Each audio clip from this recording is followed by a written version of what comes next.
Well, yeah. So episode 353 with Dale Comstock, Joe Teti, Don the Pleb, and the faggot in the top right. We were just talking about before. I didn't watch it yesterday. I was doing other shit.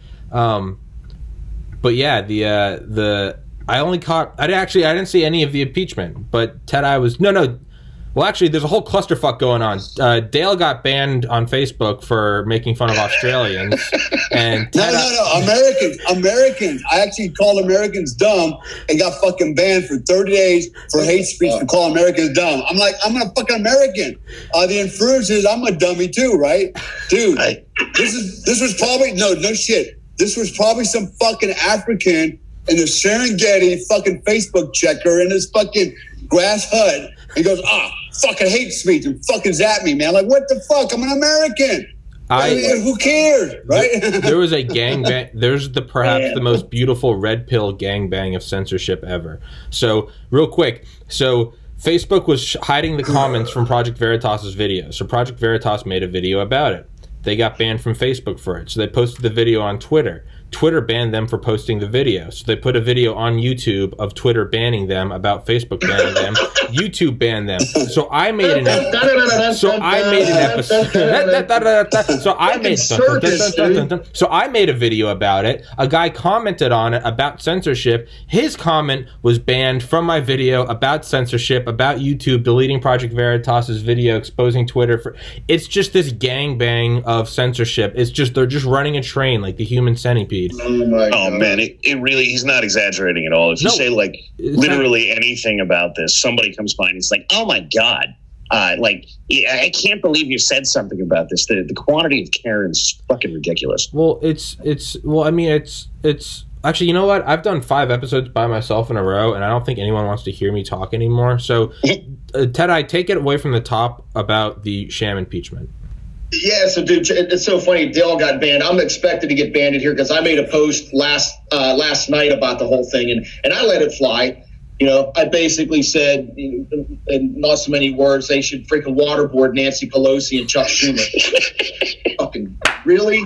I mean, seriously. But anyway, I'm sure I'll get hammered. But yeah, dude. So I didn't watch any of the impeachment. But what I did watch was I watched the closing statements, the attorneys, Trump's attorneys, and I watched. Actually some of the Democrats and Republicans after it, you know, talking on how the word they kept using was eviscerated. Yeah. They kept saying the defense eviscerated, you know, their case. And it was so funny because I watched Hannity last night and you gotta love that guy, man. He lets it fly. And he kept talking about, you know, how saying Trump said the word fight. We're going to fight. Then they showed like 19 Democrats. Nancy Pelosi, we're going to fight. Maxine Waters, yeah. Oh, dude, it was so funny. And then the other thing they kept showing was their, you know, the litigation they're trying to put against Trump to impeach him. I think they showed 10 senators saying reportedly, well, guess what, dude? I've been in a lawsuit. Reportedly, don't fucking cut it. Yeah. It's called hearsay. Yeah. Hearsay is not admissible in court. And they showed all of these people going reportedly.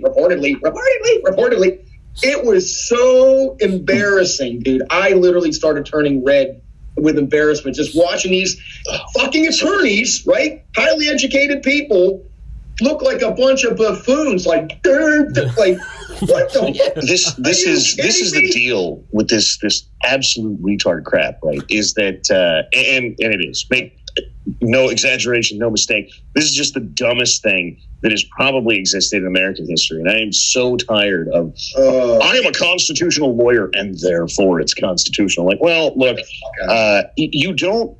Like, if I already hate you, I probably shouldn't be the judge at anything that happens to you. Yeah, I know. It's kind of a standard point. It's what is the whole point of the impeachment? Is it on the surface level? Is it like a peon? Like, no, anything? Dude. So he can't come back. Oh, the whole mission is that if he got impeached, he can never serve in any. He could never hold. He couldn't be a potato gun handler in a freaking in a governor's house. Like Okay. That's the idea. Anything. Okay. You can't come hold back and run for president. Yeah, you can't hold any governmental position ever again because of amendments made for the Civil War, right? If you try to fight the United States government, then you can't be a part of the United States government anymore, which is very exciting. And I'm happy to see this finally getting somewhere beyond just me saying it. The number of people I've seen recently who are like, so let me get this straight. You think Americans had an insurrection and forgot their guns? And, I know. And that made sense to you. That's the thing. If Dale shows up to my house and, cold cocks me because I made a comment about his family, and then I tried to press that Dale Comstock attempted to murder me, someone's going to come in with Dale's long classified and declassified military history, and they're going to say, you think that was attempted murder? Dale doesn't attempt murder. If he slapped Tommy, he wanted to slap Tommy. There was no attempt. Yeah, so that's how it's the idea that all these gun-toting Americans all forgot their guns on the 6th. That was an insurrection. Look, I know factually, and I'm sure I shouldn't even say it out loud, but I know there were an ass ton of weapons in multiple nearby states that readily could have been there on the 6th if anybody wanted to start an insurrection. Oh, Jesus. It legitimately thousands and thousands of people with firearms, not simply because Virginia exists, but because I know personally other people were like, well, if this turns into a shooting war, what the fuck are we going to do? And I was like, well, if I was you, I wouldn't bring weapons to D.C. That's all I'm saying. Yeah, that's good. Here's the reality check, man. All right. Everybody's like, we're sitting here constantly defending, well, if it was really insurrection, it would have brought guns. If it was really this, they would have done that. At the end of the day, none of that fucking matters because it's even fucking Ray Charles and Stevie Wonder together can see that this is all a fucking lie.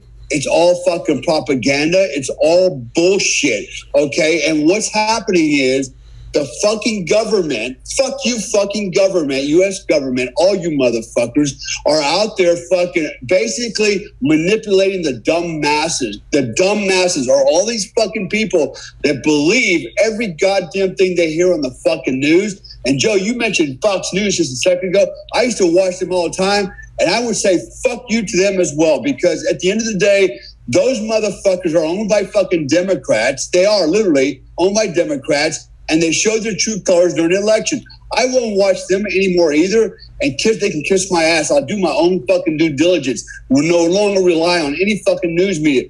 But all these other dumb fucking masses out there they'll listen to the fucking media, and they will buy into all the bullshit. At the end of the day, the media is nothing more than the propaganda arm of the fucking left wing, the Democrats, i.e. socialist communists. That's what this is all about. All right, and no matter how much we piss and complain about it and promote about it, nothing's going to change because it's nothing but a psyop for war. And they're fucking winning. Why are they winning? They're winning because the silent majority on the right goes, well, we're just going to show them when we fucking vote. Yeah, showed us. You fucking showed us shit, motherfuckers. And I'm saying that because, you know what? I'm no longer with the conservative right or the fucking, never been with the left, but for sure not the right. I'm now fucking independent. I was a fucking, I was a Republican, and now basically they can kiss my ass too. Those guys have let us down. They fucking quit on us. All right, they're a bunch of fucking rhinos. There's maybe 7 of them, and 7 all total of the GOP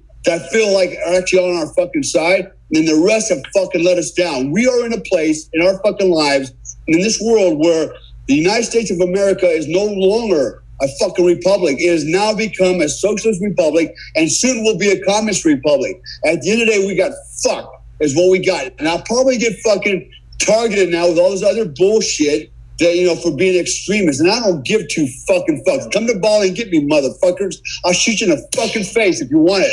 But I'm so fucking sick of these cocksuckers, man. But how do you really feel, Dale? How do you Nobody wants to fucking tell the truth. Nobody wants to say what's real, man. Everybody wants to go, well, they want to make excuses, right? Well, this or that. We could have had more guns, but hey, we know what's going on here. This is a fucking full-blown fucking psychological, it's an IO operation by the fucking left. They stole the fucking they stole the fucking election. They have manipulated us. The fact that they're going to try to impeach Trump for something he said, right, and he didn't actually do that, yet the left wing is doing all the same shit they're accusing the right of. How the fuck does that work, man? Even like I said earlier, Ray Charles can see this shit. He can see the fucking reality of it. And we need to stop bullshitting each other and stop fucking lying and start deciding what are we going to fucking do about it. We're just going to keep rolling over. The next step is they're already talking about taking our fucking guns, fucking taxes, taxing ammo, fucking psychological evaluation. This is all a way to fucking disarm us. You know what? And the dumb masses out there will go, oh, I can't afford it. Here's my fucking gun. You know, at some point, you got to go, fuck you. It's fucking game. It's go time. It's go time. We're going to fucking guns and let's get it on. And that is in the bullshit. That is in the bill that Dale's talking about. I read it. It's in the bill. HR 127. Yes, that's it. I read it. I pulled it up. Yeah. It's in there. And more. It's pretty scary. It is. It's pretty scary stuff. And for those of you that are watching, don't take our word for it. Like Dale said, do your own homework. Pull it up yourself. Go to the .gov and read the bill. It's right in there in black and white in plain text. Welcome to what is becoming. God, I'm going to get myself distracted. Welcome to what's becoming the new method of, or rather, I guess I should say, has become. Because if you go watch the news, you'll get lots of excerpts out of these bills. When I talked about HR 127, I got it a few weeks ago now. It was, look, I'm not going to read you the whole thing. Links in the description. Go read it yourself, right? Because there is no way I can give this thing its credit for how freaking horrible it is. And it is, right? There's no two ways about this. Everything that you've always been told that, oh, they're not coming for your guns. They're coming for your guns. It's in there for sure. It's in there for sure.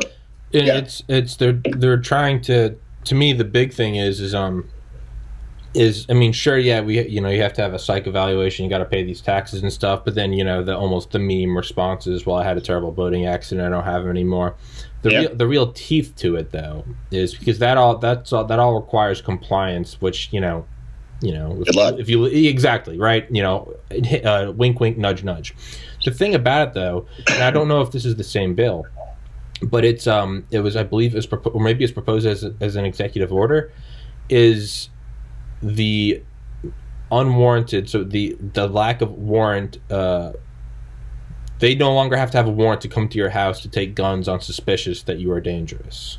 So there's two different things that you're talking about there. One is a court case that is trying to expand exigent circumstance searches, where cops are doing like a welfare check and they can come confiscate your guns through a welfare check, which is just absolute horseshit, right? That there's no two ways around that. That is bullshit. It's quite literally any interaction with the cops, then they can search for and confiscate your guns. That's the court case that's rolling through. And HR 125, I think, is right along the same lines. It's basically red flag laws as a bill. And red flag laws are, we think, someone said something nasty about you to a judge anywhere on earth effectively, and therefore we can come confiscate your guns. Mm-hmm. And both of them are just overt anti-Second Amendment crap. That's just what they are. Well, actually, it can go so far as somebody like your ex-wife can go, I think he's mentally unstable and he might hurt himself. Yeah. Yep. Right? Yeah. No, that's it. And that's all they fucking need. Mm-hmm. That's all they need to come to fucking, to violate your Fourth Amendment rights. Mm-hmm. That's what it comes down to. And I'm going to go back to what I said earlier. I got to say this because if you're listening out there, you know what? You better fucking think about this. Hopefully you're not one of the dumb masses. The fall of the Roman Empire. The fall of the Roman Empire was for that very reason. The Senate said, hey, if we fucking give the dumb masses bread and circus, they won't pay attention to what the fuck is going on. Right? And guess what happened? Eventually the entire fucking, the goddamn, Roman Empire collapsed because of this shit. And that's where we are today. If you fucking think for a minute, well, we don't need fucking guns, you're a fucking fool, man. You are a fucking fool because some of us have been out there okay, in the world. I've been over 90 fucking countries, and I see what happens when people don't have fucking guns, and they don't have a way to defend themselves. The only people that got a fucking gun is the fucking government and the fucking bad guys. You're a fucking idiot. If you don't think you need a fucking gun, just fucking move the fuck out. Get the fuck out of here. You don't even listen to this fucking podcast, man. The wildest fool. Yeah, I'm sorry, man. I'm sorry, man. But I'm so fucking mad. Don't be. I'm so fucking tired of this shit. I'm tired of the fucking pacifism. I'm talking about the kumbaya. Hey, can't we all get along? Hey, fuck you. You know what? There's some of us out here that been there, done that, and we know what the fuck is going on. All right, and it does. Like I said earlier, man, goddamn, even Ray Charles and Stevie Wonder can see what the fuck is going on. If you're not smart enough to see that yourself, you're a fucking ignorant fuck, period. Yeah. I don't give a fuck. Hate me. You know why I love, man? You know why I love having Dale around? I love you, Dale. Why? I love you, Dale. 100% of the time that we talk, I am like, a week before we talk, I am ragingly pissed off about something, right? And I'm over here, and my example of the moment is exactly what you're just saying. Like, look, you stupid fucks! If they're coming for the guns, that means you need guns. Yes, right? Yeah. It's right. It's that shitty meme, but it's so accurate. When the government says you don't need an AR-15, that's precisely when you need an AR-15. Then you need a 50 cal. When America is, play the devil's advocate. When America is telling some Muslim country, hey, you don't need nuclear weapons. If you're trying to defend your country, hey man, you're probably going, hey, we should probably get some nukes. Hey, and I'm all for taking their nuclear weapons. Do you know why I'm all for taking their nuclear weapons? Because I don't want them to be able to defend themselves when we want to squash them. Exactly. So if someone's trying to take your guns, guess what? They don't want you to be able to defend yourself. But hang on a second, because this is the shtick, right? Is I get pissed off about something, and then I get a whole bunch of people who drop by, and they're like, bro, aren't you like a little overly upset? I'm like, no, you stupid bitch. I'm probably not upset enough. And then I talked to Dale about a week later, and Dale's over here like, string these motherfuckers up already. You know what it is? The lack of patriotism. It's the lack of patriotism in a lot of people these days that really burns my ass. And I'm going to say this, and it's the facts for those of you that say it's bullshit. What has happened is textbook on, like Dale was saying, it's a psychological warfare. They flipped an entire generation 180 degrees, okay?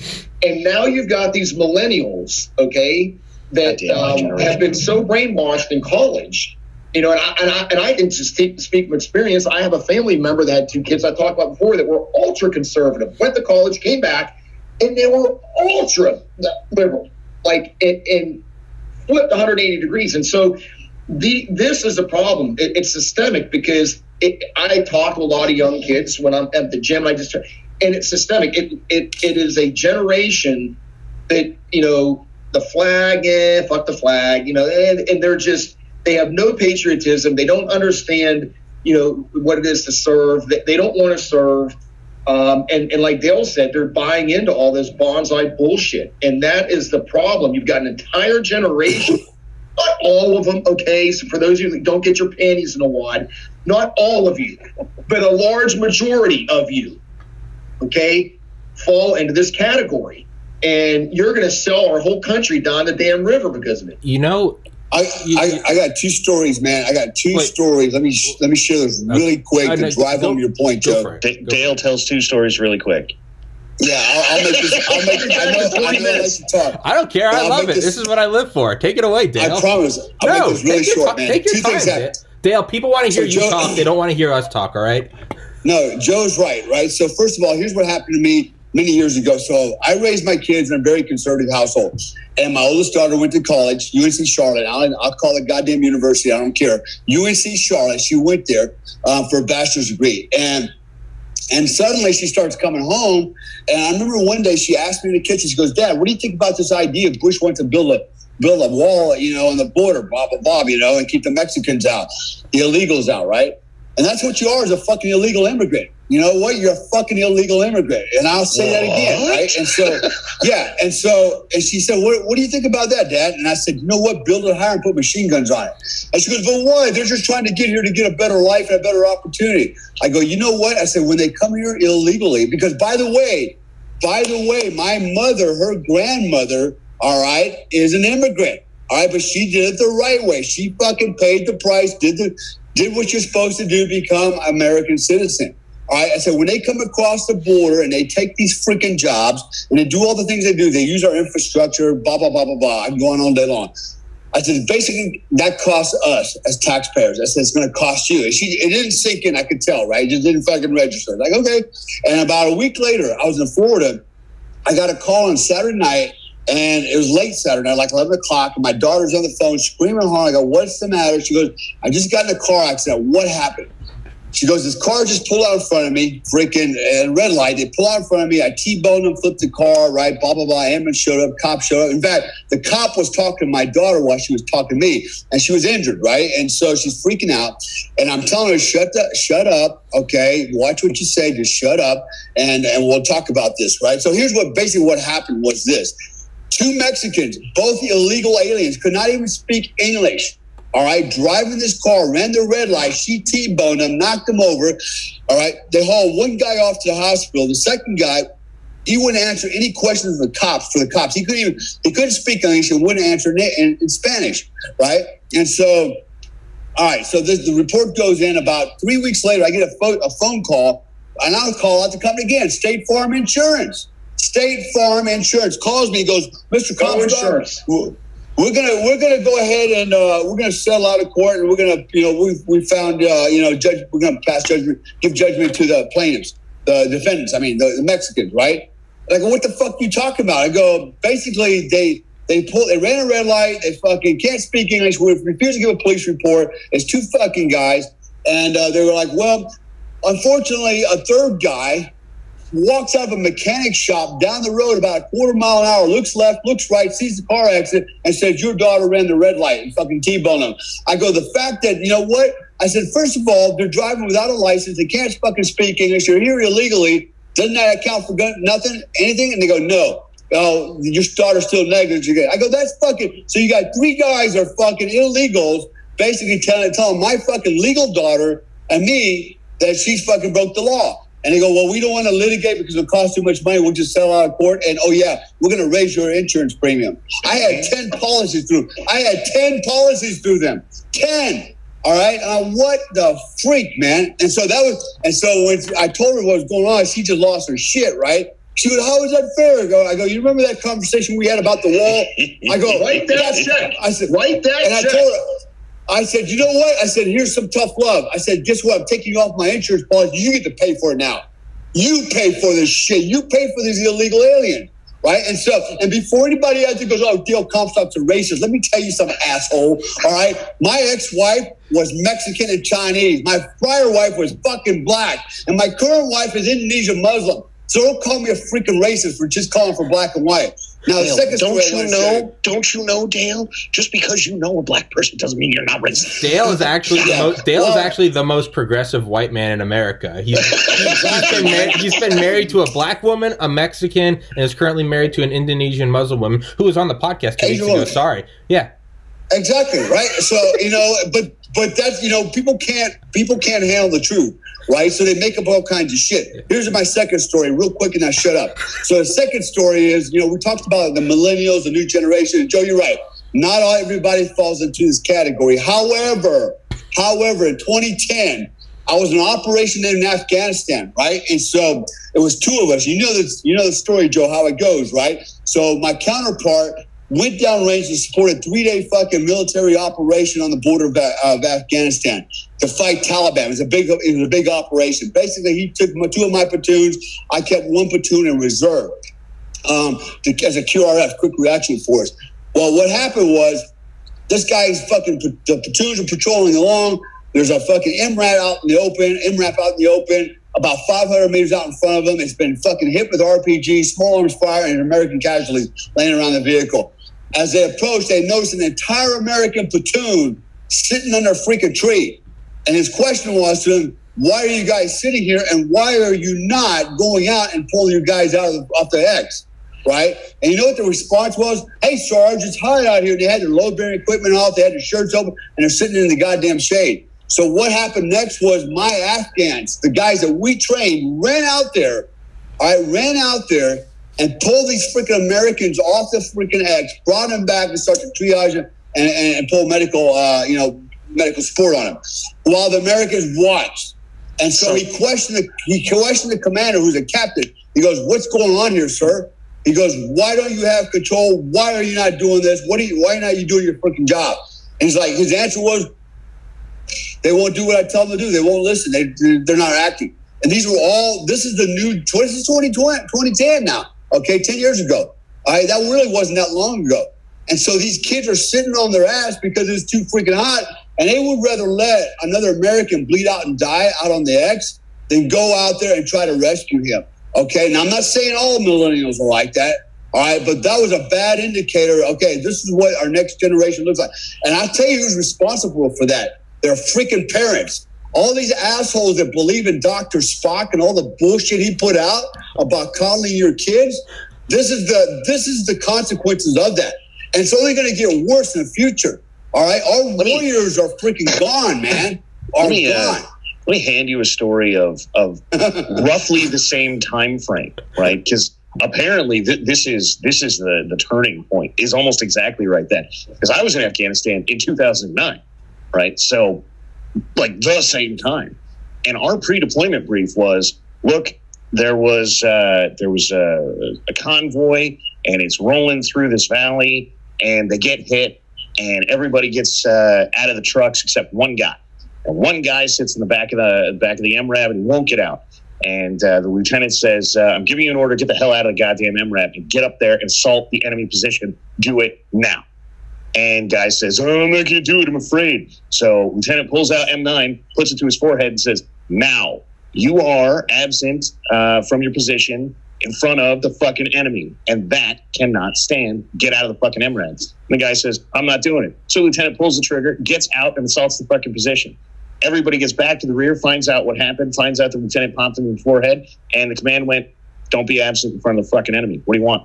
Holy shit. That's how this goes. Either you get out of the fucking truck and you kill the enemy, or the penalty is death to be executed by an officer on scene at the time at their will. The end. So circa that, all right? So that's interesting you said that, Don. So I'm good friends with Colonel Allen West, okay, former senator for Florida, who is now in Texas.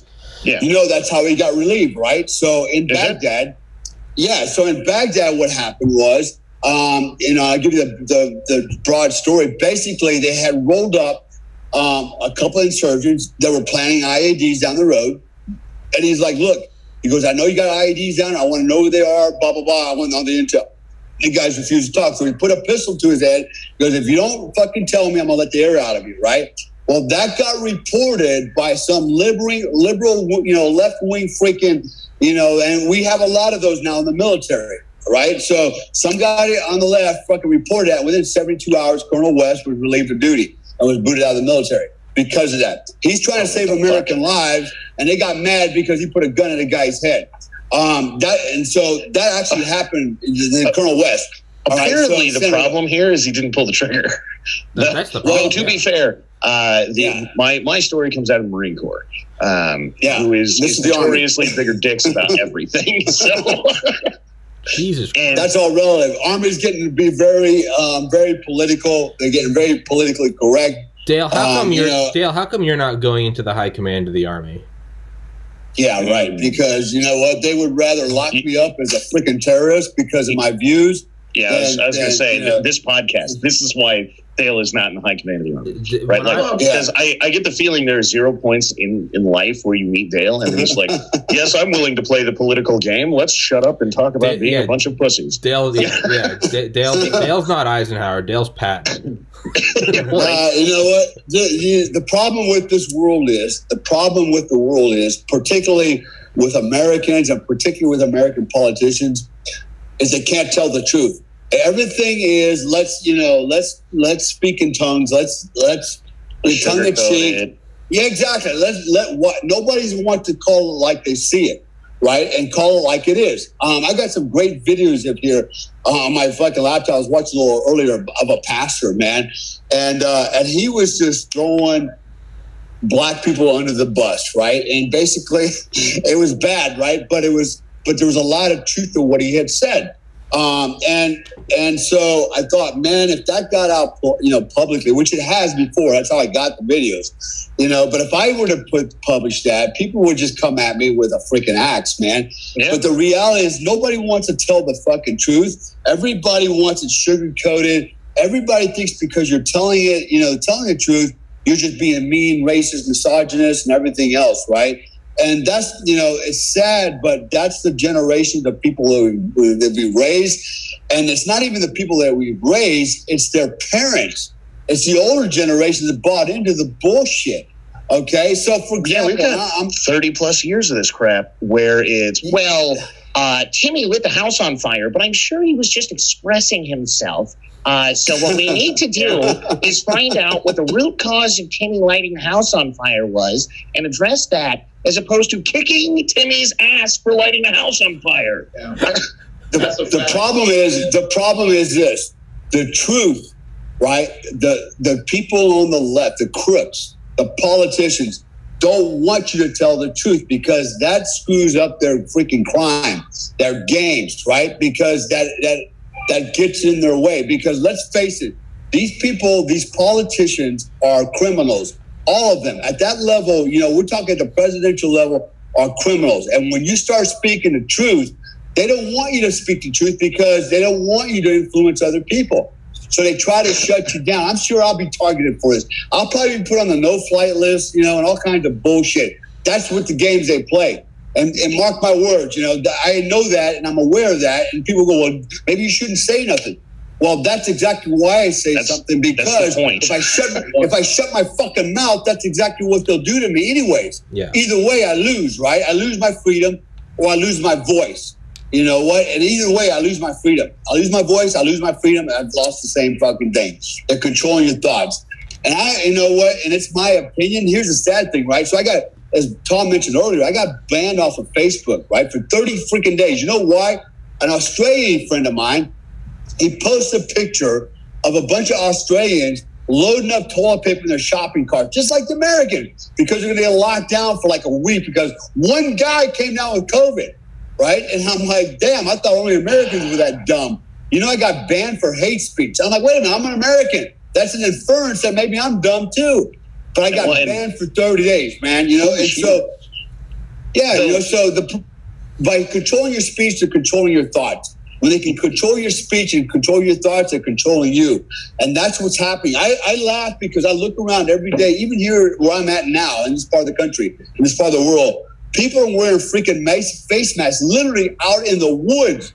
I'm like, why are you wearing a face mask in the woods? Nobody's here. The tree has COVID, man. It's going to give it to you. It's conditioned. You can give COVID guys, to the tree. I see this every day. Going to a restaurant, people will have their mask on, sitting down eating, and they'll go like this. Oh my fucking God. Oh, dude, I just want to go, what the fuck are you doing? Like, they're eating with their masks on.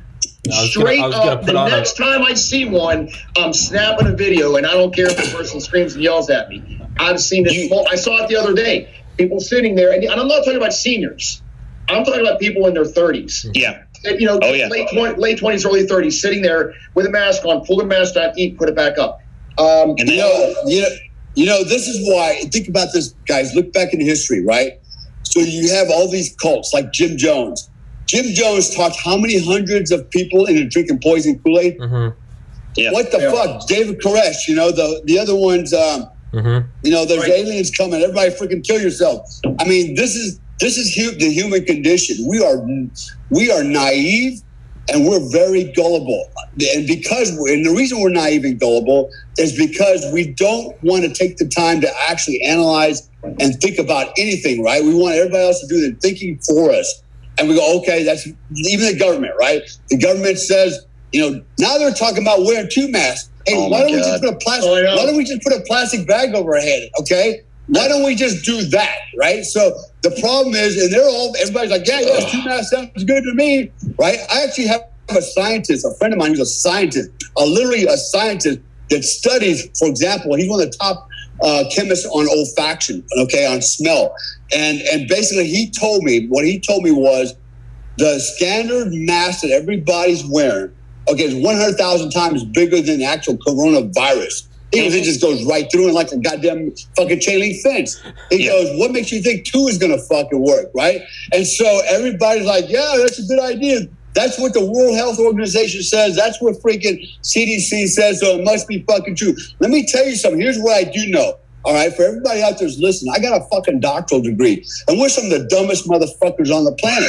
Okay, just because you got a fucking doctorate and advanced degree doesn't mean you got fucking common sense. You get caught up in your own little fucking world, right, in this fucking academia thing, thinking that you fucking got it all figured out. When the reality is you don't have what's called effective intelligence. Effective intelligence. There's a huge difference between effective intelligence and academic intelligence, and that's what these guys are. That's what these guys are freaking lacking. Like this guy fucking Fossey, man, that fucking turd. Right? Last year he said you don't need a fucking mask. Now he says you need 2 masks. Well, what is it? How about a fucking plastic bag? You're late to the game. He's a subject matter expert. Yeah, he already rolled back on 2 masks, right? Within like just a couple days. Are we on 3 now? He was. He comes out the first week and he goes, well, if 1 mask works, it's just common sense that 2 works better. And then like 3 days later, he's over there and he's like, well, actually, it turns out there's no science about this. So maybe 2 masks doesn't work better. We don't really know. And then just 3 or 4 days after that, the CDC updates their guidelines to say wear 2 masks. And I was like, hey, so you assholes have no idea what you're doing. That's how about the other one, the what is it called? The dexchloroquine or whatever the freaking is now, right? So all this time, they're literally disbarring people. They're taking people's freaking medical license or ban them on YouTube for even touting that this freaking this antimalarial. Yeah, exactly. Doxychloroquine, that it actually works. And now the World Health Organization CDC come out and go, well, maybe it does kind of work. Like what the fuck, man? Remember Trump when he was like UV light works. He was like UV light works, and they're like the idiot wants you to inject sunlight. And now they're showing their actual high frequency. And Clorox, right? So here's the funny part about Clorox, right? Bleach, right?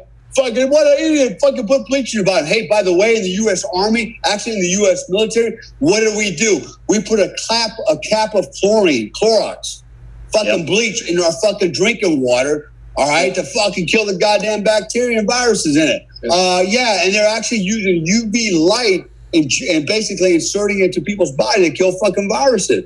If Trump wasn't off, man, you know what's off?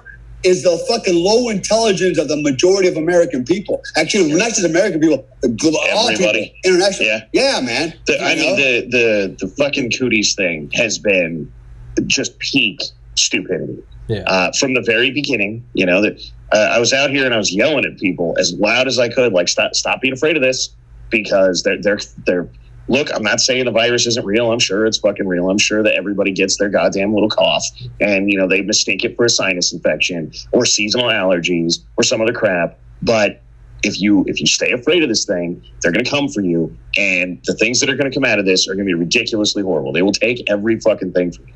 And at the beginning, it was, oh, Don, you're just a conspiracy theorist, wacko, crazy person. Well, here we are, 400 days into 15 days to slow the fucking spread. Yeah. Exactly. Dude, I'm listening to War State by Michael Swanson. He's an author who's going to come on the podcast, but it's all about the military-industrial complex. This is an old book. Well, he's talking about old shit, and he's going into a quote from one of the early, I think George Tenet, the guy that set up the CIA, or Wild Bill Donovan, or one of those fucks. I say that lovingly. Is they talked about the problems with like the war powers and like this, the problem the founding fathers had with the standing army, the whole idea about the running military-industrial complex after World War II. You can't just start up an assembly line of Sherman tanks. You have to have it going. But they warned in the 40s. They said whenever there is an emergency, there's going to be issued broad powers that they're never going to give up. And so this quote was from the 60s, and he's like, now here we are, 1965, 20 years after World War II, and they're still using tax to try to pay off what we spent. When these powers come in, they never get rid of them. But it's a timeless tale, because now here we are in 2021, right? Contact tracing, forced vaccines. Canada, the quarantine camps. The quarantine camps have started in Canada. Yeah. And we've basically got all the precursor to them here. And there's a lot of talk that is very much, we may have to quarantine people who won't get the vaccine for, at least 14 days. And my first thought was, so let me get the plan straight, right? Is that if you won't get the vaccine, we're going to lock you in a space with a bunch of other people who won't get the vaccine, which guarantees that somebody in there is going to get this thing, right? And by the way, no one's going to notice, but they're going to run around and test everybody. And so they'll find out. But they're not going to know they've got it. And then once you've got them in there for 2 weeks, you're going to go, you on day 10, you tested positive. So now we're going to lock you down for 2 more weeks. And after that, you only have, according to them these days, you only have durable immunity for like 2 months. So every 2 months, you're going to have to spend a month in one of these things. Fuck that. I mean, come on. Ain't happening. So the question is, right? So here's my question all the time. Okay, so you just mentioned durable immunity for 2 fucking months, right? Yep. So you catch it naturally. So, all right. So how does the vaccine give me more than 2 months durable immunity? It doesn't. They're talking. You will need a booster shot once every 90 days. Yeah, for something that has a 99.6% survivability rate. More people die from the cold.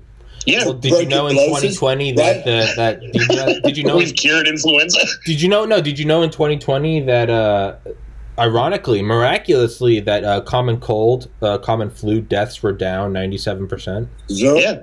Yeah, zero. Yeah. It's like 3,000 or something. Yeah. Right. It's an absurd thing. Like, somehow or another, literally nobody died of the flu, but hundreds of thousands of people died of cooties. It's bullshit. At the point where we know for a fact, and I'm just going to say this as hard as possible. If one person, and we know this is true, one person got into a motorcycle accident and was classified as a COVID death, it's all bullshit. That doesn't happen by accident. Yeah. Stop it right now. Well, it's because motorcycles transmit goddamn COVID. It's a moving vehicle. There you Come go. on, dude. That's the doctorate speaking. This is the PhD speaking. And you know what? There are morons out there that would actually believe that. I'm telling you right now, there are morons out there who will believe that fucking cars and motorcycles transmit fucking COVID. Oh, it's like going wrong for a ride. Maybe you don't remember. That was the beginning of this, right? Is how long does it survive on what surfaces? You know what we need Exactly. You know what we need to do? Well, first I was going to say there's a book. It's like a 30-hour audio book. I haven't finished it. I started it last year. By Nicholas Wachsmann, Wachsmann. It's called KL, which I guess is the German abbreviation for concentration camp. So it's KL, a history of the Nazi concentration camps. Nicholas Wachsmann. This book, it's unlike any other book about the concentration camp. Has nothing to do with World War II. That's just like a distant thing in the background. It's just all about the first camps being set up in 1933 through the liberation in 1945. Yeah. It is terrifying how slow, and it really is just a dun dun dun dun dun dun dun dun dun dun dun. But to talk about the early camps, they would go. The guards and the prisoners would hang out. They'd share smokes, and it was just they'd write home. They'd be like, "Yeah, they're just keeping me here for 14 days, and then you could leave, and then you get thrown back in because instead of COVID, you were testing positive for communism." Which I don't know. I could kind of agree with that. Maybe we see eye to eye. But hey, you know what? Common ground, whatever. But seriously, the point is it's the slow escalation of, now we have to stay longer. And then there's the first one of like, now they frisk you. Make sure you don't have any knives because they don't want people getting angry in the camps. And it slowly, at no point was there a point where they go, it's fucked now. It's just, it starts with you playing cards with Dimitri over there or Herman. And next thing you know, you're part of the Sonderkommando, the Jews who were tasked with throwing the bodies in the ovens, or the story of that one Jew who was like, I knew it really broke me because my job was going into the showers after they dropped the Zyklon B in, and I had to use a hammer to knock out the gold from their jaws. And mind you, these are still wet, warm bodies. They've been dead for a couple minutes. And I realized, this is his quote, I realized I was broken when I was smashing the teeth out of this one bloody face with a hammer. And I realized I recognized the face as my wife. And Then I just went to the next body because I just didn't care anymore.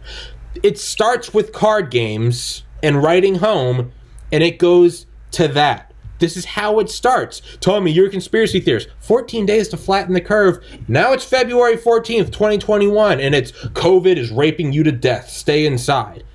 It doesn't stop. This is the shit. Like, 'cause I see people do this all the time. We're like, well, literally nothing happened, and then we were killing the Jews in World War II. Like, no, every damn thing in the world had one little reason, one little excuse, one little thing. Like, it has to be a slow walk. You cannot go from everyday Americana over to, okay, so what we're going to do is kill the wrong thinkers in 5 minutes. That's not how it works. And we're mid the game right goddamn now. And everybody's like, well, but this is super important because, this isn't like just no reason. It's a health risk. Like, of course it's a health risk, bitch. What did you think it was going to be? Did you think they were going to come in and go, well, all right, get in the camps, white people? No, it's going to start as it's someone like Dawn or myself. We can't go get a smoke show Sports Illustrated model. You know what?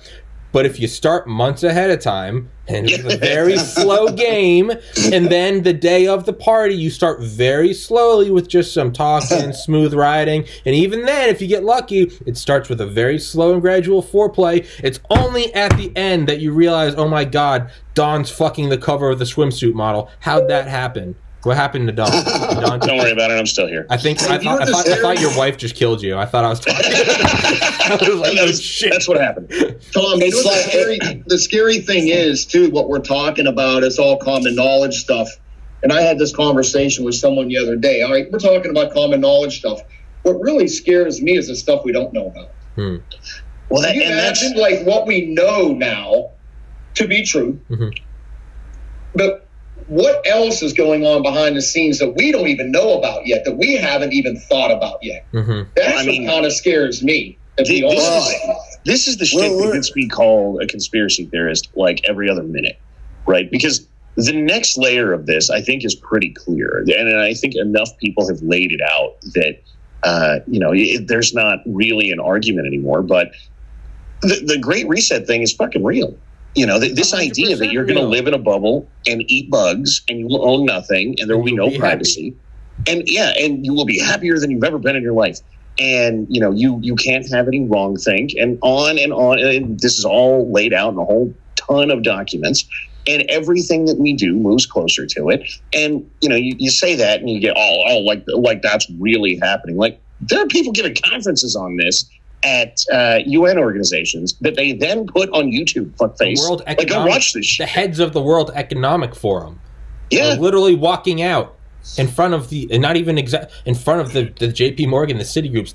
It's almost comical how evil it is in front of Rothschilds. Yes. and they're like, you will own nothing and you will be happy. The Great Reset. This is just, we've been handed an opportunity to.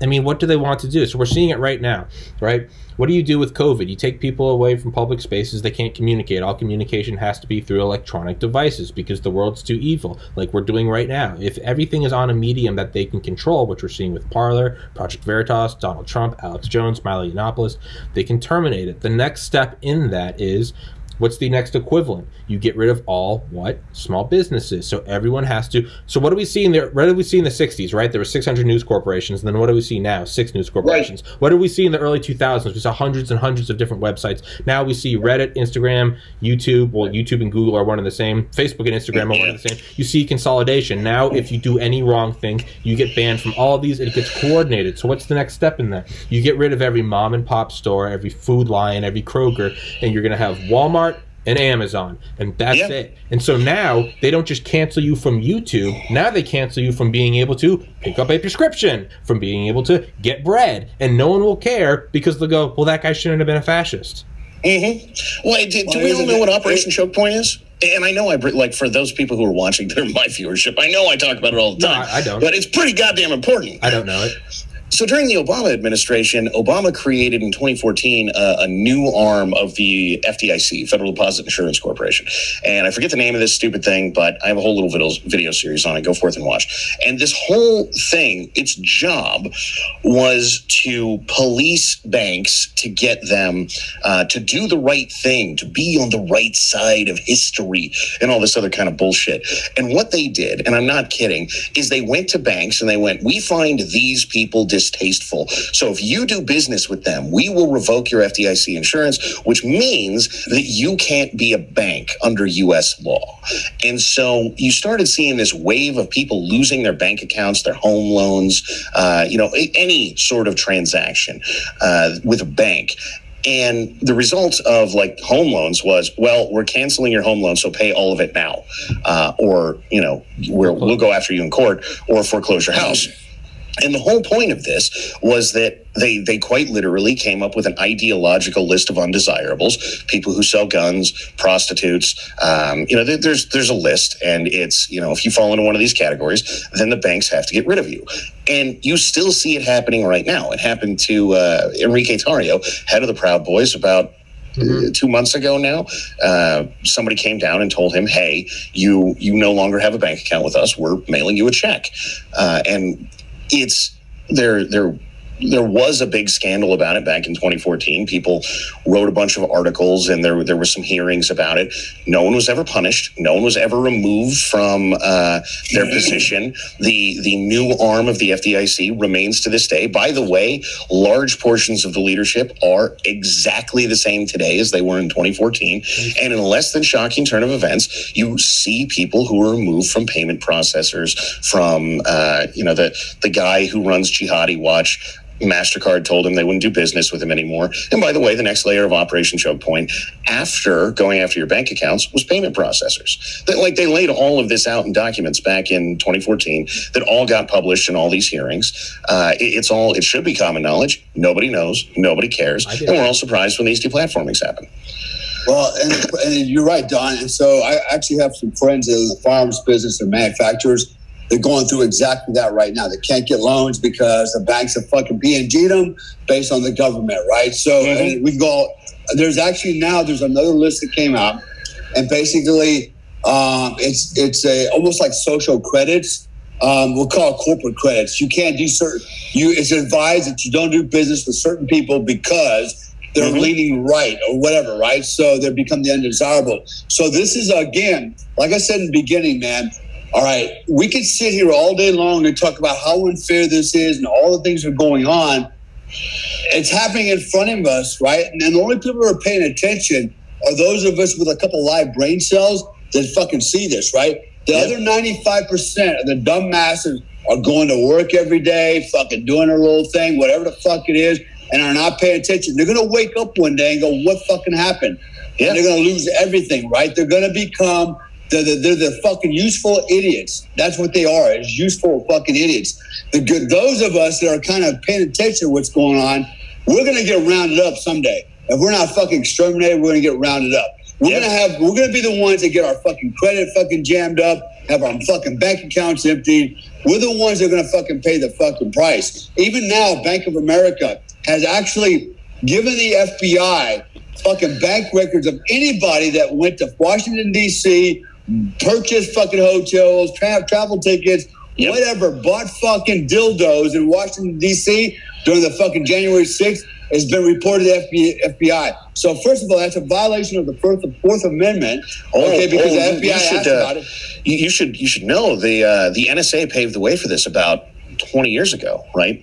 Because there was all of this talk right after Snowden about, hey, isn't it a violation of my Fourth Amendment rights if you give the feds all of my metadata? To which the feds went to court and said, wait. if we took that metadata directly off of his phone, we agree that would be a Fourth Amendment violation. However, if a third-party company records that information and voluntarily gives it to us, the information that they gave us is theirs. It's not whoever we're talking about, right? So, Dale's cell phone has been tracked by AT&T. And so AT&T, for its own purposes, for all of, helping you get better, like you normally go to Taco Bell, so there's a Taco Bell near you, and we're recording that information expressly so we can tell you where Taco Bell is. And then if the AT&T gives that information to the feds, well, it was AT&T's data, and if AT&T had asked us to get a warrant, we would have to. But since they didn't, we're square, and it's not a Fourth Amendment violation. And the courts went, yeah, that sounds good to us. So, I mean, by all of this third-party horseshit, the Fourth Amendment is dead. Yeah, remember TIA right before 9/11, and then right after TIA, Total Information Awareness. Americans have set themselves, not just Americans, but Westerners. Here's a domino effect, right? So I believe the whole world is watching America, and they respond and react based off of what Americans do, right? So I've been saying this for a while. If all the schools open up, all the businesses open up, and this whole COVID thing is laid to rest in America, everybody will do the same here, everywhere else, right? Yeah. Everybody's fought in lockstep with the United States, and the United States knows that. Now, there's what's the word I'm looking for? But basically, you have a paradox between the Chinese and the Americans, right? They're posturing for power. Even here in where I'm at in this part of the world in Asia, all right? The fucking Chinese created a virus, and they might have had some help from Americans. I'm starting to believe that they actually had the help from Americans. There's a fucking virus out here, and now they're running around going, "Hey, we got the fucking cure for the two," right? So and so this is all psyops. It's all information operations, man, warfare, controlling the minds of fucking people. And when you see people on the streets wearing masks in their car, literally wearing masks out in the fucking woods for a disease that has a 99.6% survivability rate, higher than fucking the flu, the cold, and fucking tuberculosis, they've been brainwashed, and we're fucking, and the problem is, and you mentioned it earlier, when they can kill businesses, the middle class, and they can lower us down to the lower class, what happens? We become dependent on the government for everything we need and want. Mm-hmm. And that's when we got us by our fucking balls, man. And then when they take our weapons away with it, we have no way of fucking pushing back. This is the story of socialist and communist countries everywhere, right? It used to be, when Venezuela was a big name in the news, that you would see people posting pictures of like cereal aisles in Venezuela, and it's one brand of cereal, and everybody looked at that and was like, you get the stupid socialists of the world going, well, yeah, but like how many brands of cereal do you need? And that's not the point, right? If there is a single point of failure, you control it. The moment you control the single point of failure, you simply cannot control to the same effective degree hundreds of thousands of things working autonomously on their own, doing whatever they want, the way that you can control one thing. Mm-hmm. And that's just a fact, right? Like, if it doesn't matter where you're talking about doing this, colonels who want to be really hands-on with their leadership have less ability to micromanage troops on a battlefield than lieutenants. It's just true. A lieutenant can be in your shit every 5 minutes of every day. A colonel simply cannot be in front of that many people. So he can micromanage his lieutenants maybe, but that's it. That's as far as it goes. It is physically impossible to control to that detail what's going on. And this is the same principle at play when you're talking about, well, the only companies that exist are Walmart and Amazon. Now all you've got to control is Walmart and Amazon. That's it. You win. Mm-hmm. If you've got to control mom and pop store on the corner, mom and pop store is going to be like, no, I'm not doing any of that. Fuck you, Yeah, no, it's the same. I've talked about it a lot the last day or so. Is a lot of people don't know about something called the Black Chamber. The Black Chamber was, I believe, put in place in 1915, dissolved in 1919, but it was for World War I. We had to intercept all mail coming in and out of America. But the way they went about it is they brought some guys from the Department of War, back when it had a cool name, and they went and they met with the CEOs of whatever was the equivalent of big tech. Big telegram, big postcard, big rotary phone call, whatever. They only met with the top guys of each one. And not only that, they lied to them all. So let's say there's 5. They went to, let's say it's us 4. They went to me and they said, hey, we just talked to Don, Dale, and Ted. They're all on board for this. Tommy, you know, do your part for America. And I say, oh, fuck, all right, I guess I'll do it. Then they go to Ted and they go, Ted, we just talked to Tommy. And so they got all of them on board, and that's how they got, and they only had 5 people. And by those 5 people, they could control all the mail going in and out of America. Very quiet, very subtle, not a lot of ripples. And luckily, they shut it down in 1919 after that. Now we have the NSA. Obviously, it's not the same, but it's the single control. Oh, it's the same. Well, that's what I mean. Is now we have it, but it's a single control point. So when you only have a couple big tech companies, when you only have Amazon Web Service, or when you only have Twitter, and here's how this. And I've said this before. If this doesn't send chills up and down your spine, you're a brain dead retard. The fact that they got rid of Parler, you know, up until then it was go create your own Twitter. Okay, sure, I'll fuck with that. Free market. Someone makes a Parler. And you know, hey, we're over here doing whatever we want. The fact that they got together to remove that, the Android store, the Apple App Store, and Amazon Web Services, if that doesn't send chills up and down your spine to where now it's not even that you can go make your own thing. No, you cannot talk anywhere but the platform from which we provide. That's control. I'm going to throw this out. Hey, Tom, is Parler still down? Yeah. Yeah, it's still down. It's done. It's fucking done. No, I don't think it's done. I think they're trying to get it back up. I thought they were flipping over to a new service provider or something. They do, but I think it takes several weeks. Well, so here is the problem, right? And I'm going to lay this out as hard as possible because the lesson needs to be learned. If you, one, are not looking at this like the war that it is, then the Parler situation seems like, oh man, who could have seen that coming? If you are in a legitimate kinetic war and you go to your enemy, right? So we take, I don't know, the Marine Corps, Quezon base, and we go, hey, communist Vietnam, what do you think about running? How about we move Quezon up to the middle of communist country, the whole base, and then you guys run it for us. If you don't see a problem with that, you're a fucking retard. And the problem is that is exactly what Parler did, is they literally went to the opposing side and said, hey, take care of all of this for me. Amazon is the enemy, and we decided we were going to have them host us. Are you serious? Like, this is the dumbest thing that has ever existed. Everybody knows it when you talk about the actual U.S. military doing it. But if you don't look at this fight like it's A, a fight, B, a war, it's long term, and they're going to do whatever they can to destroy you, then it's, oh my God, well, how could Parler have known? Like, well, they could have not been dumbasses. Yeah. That would be a good first step. Yeah. You know? Yeah, but you have to wonder, how high does it go? What happens when someone goes, let's make our own Amazon Web Services? What happens so Tom. Yeah. So, Tom, this podcast, right? So, I'm sitting there thinking about, like, okay, if he puts it on YouTube, they're going to fucking can it because I threw all kinds of F-bombs out there, fucking, you know? Right. And so, you know, we said a lot of shit that people are not going to like, even though we think it's the truth. Good. It's our opinion, right? So here's of course, I hope you get it on Rumble, but, you know, I have a little bit more confidence in Rumble right now. That doesn't mean they're going to change. I had actually confidence in Fox News until the election, and I realized they're a bunch of fucktards too. So, you know, we're look, at the end of the day, man, it doesn't matter how much bitching and complaining we do, how much intel we throw out there. Everybody that's on the right knows that, but we're in no position to fucking push back other than kinetically, period. That's the reality of it. What are you going to do? You're going to complain to your fucking senator? Who, that fucking rhino that's on the left? He ain't going to fucking help you. Who's going to help you? Nobody's going to fucking help you. The courts are not going to help you. Nobody's going to help us on the fucking right. Now we're on the fucking left. And right? And so we can sit here and piss and moan all day long about, you know, how the injustice of the world and injustice of American politics.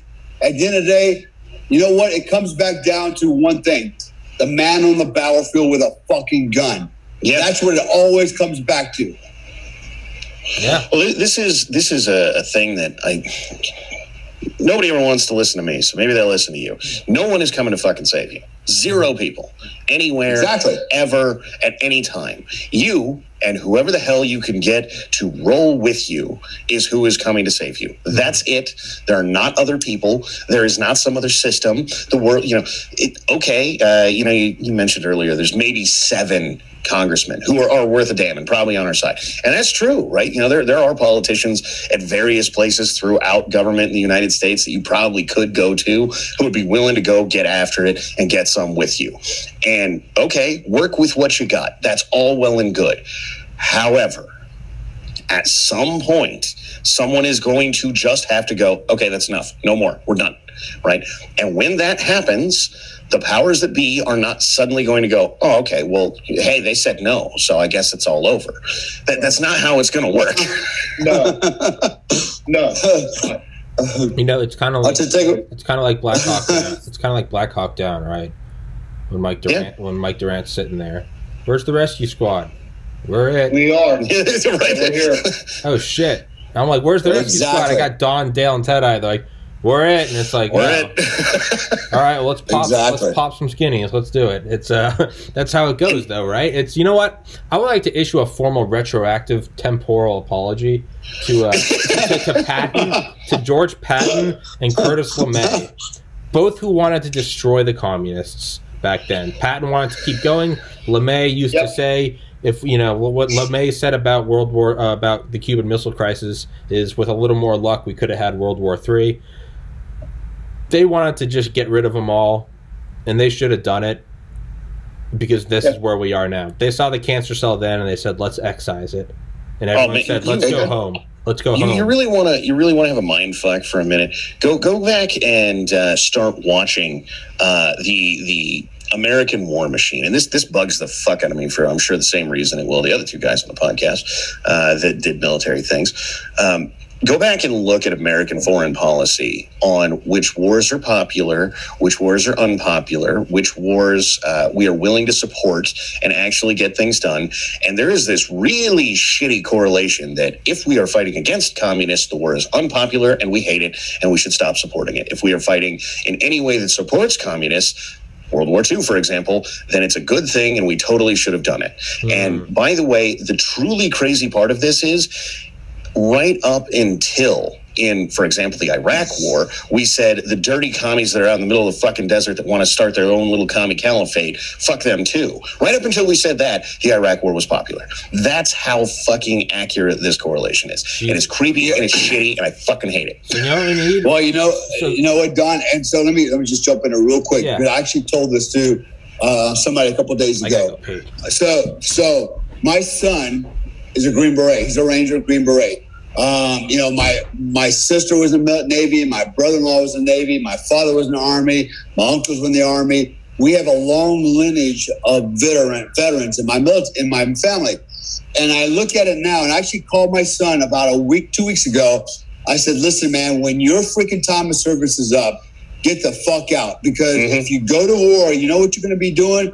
You're fighting for socialism. You're fighting for the same shit I was fighting against and your family was fighting against. Socialism, communism, and you better not be defending it.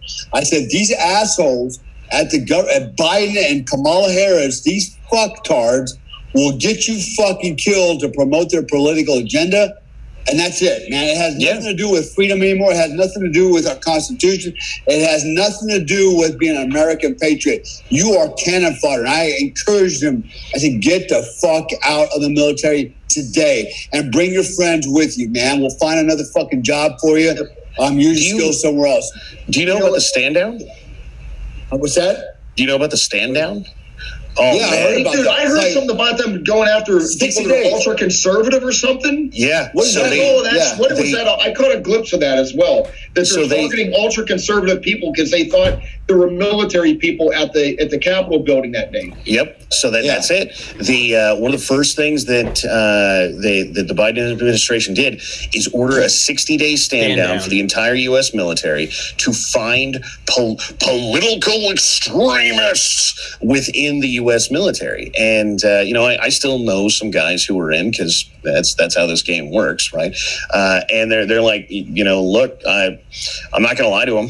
you want to come down and ask me whether or not I believe X, Y, or Z, I'm going to tell you. And if they decide that makes me an extremist and I need to leave, then that's fine. But I'm not doing any re-education camp shit either. You can take that and stuff it right up your ass. So if the argument here is, well, either you decide that everything is terrible and we need to be this big socialist country that's all soft and shitty, or we're sending you to the brig, then if you don't hear from me for a while, I'm in the fucking brig. So what we need is a good war with China. I think that's just, hey, you know what? Let's just get it on. We need a war with China. I think that's inevitable. Certainly not with this administration. Certainly not. Yeah. But I think that is inevitable. 10 years, 15 years from now. Let's talk about China. Let's talk about China real quick. Let's talk about China real quick.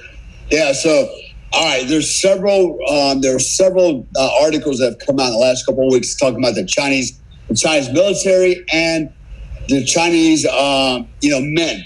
Basically, what they're doing is they're starting a re-education program to masculate their young men because they're becoming very androgynous, feminist, boy band fucking, So China recognizes we got a problem. Our fucking guys, our young men are becoming fucking wimps. Skinny jeans, fucking man bun, fucking wimps, right? Yeah. And two, they're actually now genetically experimenting with basically trying to create a super soldier, okay, through hormones and stuff like that. So they actually have the vision. The Chinese have had the vision for a long time. They knew what they wanted to do, and we've arrived at their objective. This has been going on for 30-something years. These viruses have been coming out every few years. The fucking swine flu and all these other fucking flus and viruses from China. These are fucking test runs. Here we are, coronavirus. It's finally met the objective. 2, they've managed to change the fucking mindset of the world. 3, they're actually now fucking standing up their military and changing. They're actually focusing on their population of men and their population and their military, right? And so there's an issue with that. And I've been saying this for years. We've been going, the U.S. military has been going, well, we need to include more women and transvestites and transsexuals and all this other shit in combat arms, right? Make it more inclusive. We need to do this. We need to do that. You're not a soldier. It's more of a fucking job now, right? Yeah. Whereas the rest of the world, like and you know this from the Middle East, right? They're training their fucking 10-year-old, 12-year-old kids how to fucking shoot an AK-47 and blow your fucking face off, right? And so are the fucking Chinese. We have flipped scripts. We used to be the country, in the 50s, that was teaching our guys hand-to-hand and fucking kicking ass and doing, fucking man shit. To now we're like, we're all fucking, we're all fucking women. So let's all act like it, This goes to another thing. This goes to another thing that happened during fucking Clinton, right? That stupid video of that fucking smart bomb going into that building, right? That went all over the world. Everybody watched it 900 times. They're like, oh man, that shit war's changed. We don't need the infantry anymore. We can do stuff with we can. And by the way, then everybody got that under Obama, right? That was his shtick, is I'm just going to drone the shit out of everything. And by the way, it turned out nobody liked that for a whole lot of reasons. The military didn't mind too much. Like, well, hey, if you're not going to make me assault that thing and we're just going to drone the shit out of it, then okay, I'll go assault it after there's not live people with AKs in there. That's fine by me. But, this idea that somehow we're going to get rid of the guy on the ground with a gun. This is the most ridiculous idea that has ever, okay, you drone the shit out of my city because we're all wrong thinkers. How are you going to hold this territory? What, are you just going to literally drone every square inch of it forever? Because I don't think that's really a viable option. Until there are ground-based drones. Even when there's ground-based drones, it's not going to matter. To patrol the cities. You're going to have these Boston Dynamic dogs. Hey, did you watch Terminator? That's fucking not possible, right? It's always the man on the ground with the group. Yeah, and by the way, all they're really hoping for, and the best example I've ever seen to get rid of the man on the ground with a gun, is this idea that what we're going to do is we're going to create these robots that work like drones but are in fact people, right? Or at least in the shape of people. It's still literally just a guy on a ground with a gun. But we could then put Dale in charge of it because Dale would know what to do in that situation. And that's the premise. But the problem with that is, and I know that this is going to sound like absolute bullshit to people who have no idea, that half the military on the ground works off of your sixth sense. That it does, right? Like, I can't imagine how many times we all fucking security halted because I've got a bad feeling. I have no idea. Like, not me personally, but somebody somewhere is like, I don't know why, but I've got a bad feeling. And you know what? More than half the time, like probably 90+%, we're like, I got a bad feeling. Come to find out, there's a fucking IED 100 feet in front of you that most likely what happened is that guy saw a control wire or something and it didn't click rationally, but he went, I think something bad is coming. And everybody stops. And then you find out not only was there an IED 100 feet in front of you, but that ambush that's 100 feet in front of you that was going to go along with that IED, that all of that shit happened, starts to slowly come out of the woodwork. And you find out that had you rolled forward 100 more feet, like everybody would be fucking dead. Now tell me what robot is going to give you that capability, right? It's just not a thing. Yeah, that's true. And you guys do know this. I'm sure you do if you don't. And I'm actually blown away. And don't quote me the exact number, but I do know for a fact at least one, if not two women are now Special Forces qualified. Yeah. They are, okay, so Dale and I were both in SF, and I'm just going to state my opinion. I don't know who in the fuck thought that was a good idea, but they need to be smacked in the face, because I'm here to tell you, the only way, in my personal opinion, if you want to have women try out for Special Forces and Rangers and SEALs and whatever the fuck, MARSOC, then you better have a whole company of just women. Yeah. A whole group of just women. Mm-hmm. Been there, done that. Dale been there, done that. That shit is not going to work. I don't, if they're doing some kind of social experiment or what, that you are going to cost people their lives. And I'm not saying if a woman can meet the standards, they shouldn't be able to serve, but you better use them in the right way. Just like where Dale came from and I came from. Yeah, there are women in special operations. They do specific missions. I'm not going to get into what they do, but the bottom line is having operational type people fighting side by side with you that are women. That is just not. I read that and I'm like, where are they getting their logic that this is going to work? You're with a bunch of raging type A men, right? Raging type A men, and now you got a woman thrown into the mix. What the fuck? Joe, let me just clarify something. So let me kind of back up a little bit. So when I first met Senator Alan West, out in LA, he had me on his show. I talked about my son, military career, blah, blah, blah.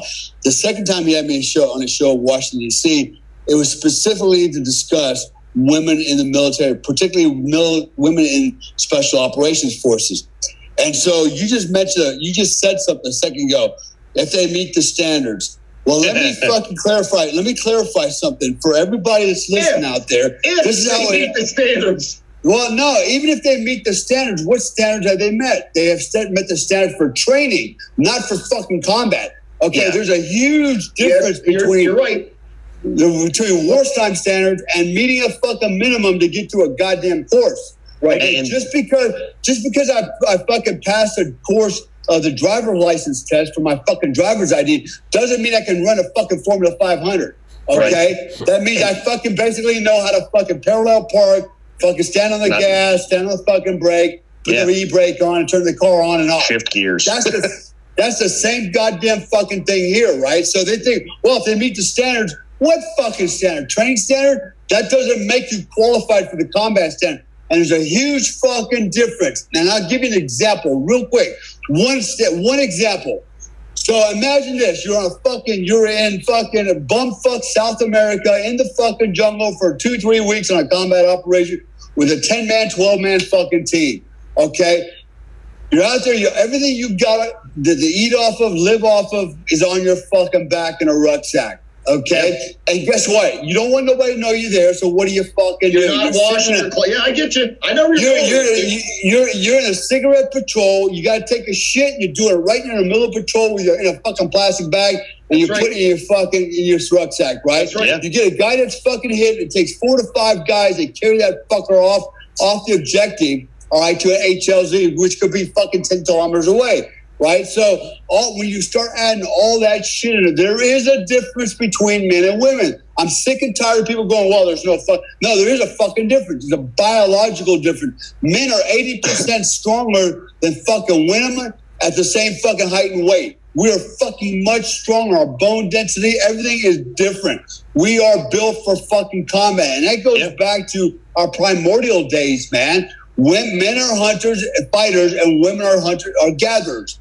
You know, and so people want to fucking ignore biology at the same time they go believe in the fucking science when it comes to COVID. Hey, what the fuck is it we're going to believe in? Well, it's the same science, man. It's the political science horse shit, right? Like you guys know about you guys know about the Marine Corps Lioness program, right? Don't tell me. No. Dude, I don't know if I want to hear it, to be honest with you. So before the Marine Corps cucked, and I'm just going to throw it out hard, recently they have, right? And you can decide when that was. I did tell a story fucking 20 minutes ago about like, well, that's it. Get out of the fucking truck or fuck you. But definitively they have recently. But the Marine Corps, when we started getting all fucking political about women and you can't search people, can't search women in the Middle East. The Marine Corps said, well, dumb rules are dumb, but we better figure this fuck out. And so they created an all-volunteer force of women. You had to volunteer to go as a prerequisite, right? You had to say, yes, I'm going to be a hard ass. And then these women went through SOI, right, School of Infantry. And then they did another in-doc program after that. And the whole point was basically SF training, right? Like the whole point is to weed people the fuck out who don't want to be there. And it was explicitly to make it hard on them. And even after that, what they did is they would take about a company worth or minimum 2 squads, and they would attach these 2 squads to a company or battalion size or, dependent on how many women they're attaching, company to battalion size element of just straight leg infantry in the Marine Corps. And they would send out 1 woman with the patrol so that if they needed to go stop and search in a village, they could say, well, we've got a woman here. And so it's presumably not offensive to all the rest of you that we have a woman searching them. And they could run checkpoints and things with these people. And the reality of this was, as told by lionesses who got out of the program later, and by the way, their attrition rate was like 100%. As soon as you went through 1 deployment set and could get out of this program, women were leaving as fast as they could.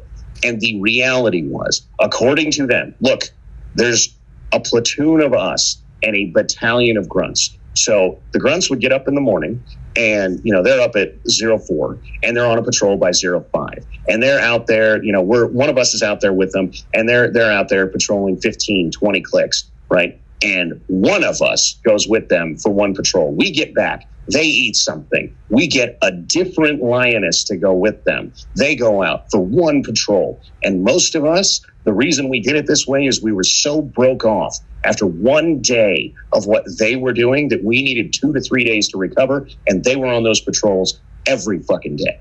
Every day, 100% of the time. They didn't tap out. And we, if we couldn't have stopped and healed for a couple of days, never could have made it with them. We never could have kept up. And this is the women who were in it saying that. It's just a fact. Let me say this real quick. Let me say this real quick. I don't want anybody to listen to this and think, you've got veterans here. I am certainly not saying that a woman doesn't have the right to serve their country or go to combat. Not at all. What I am saying is our leaders need to use some common sense and discretion when you mix women in with, infantry type units, special operations units. You're dealing with different types of individuals.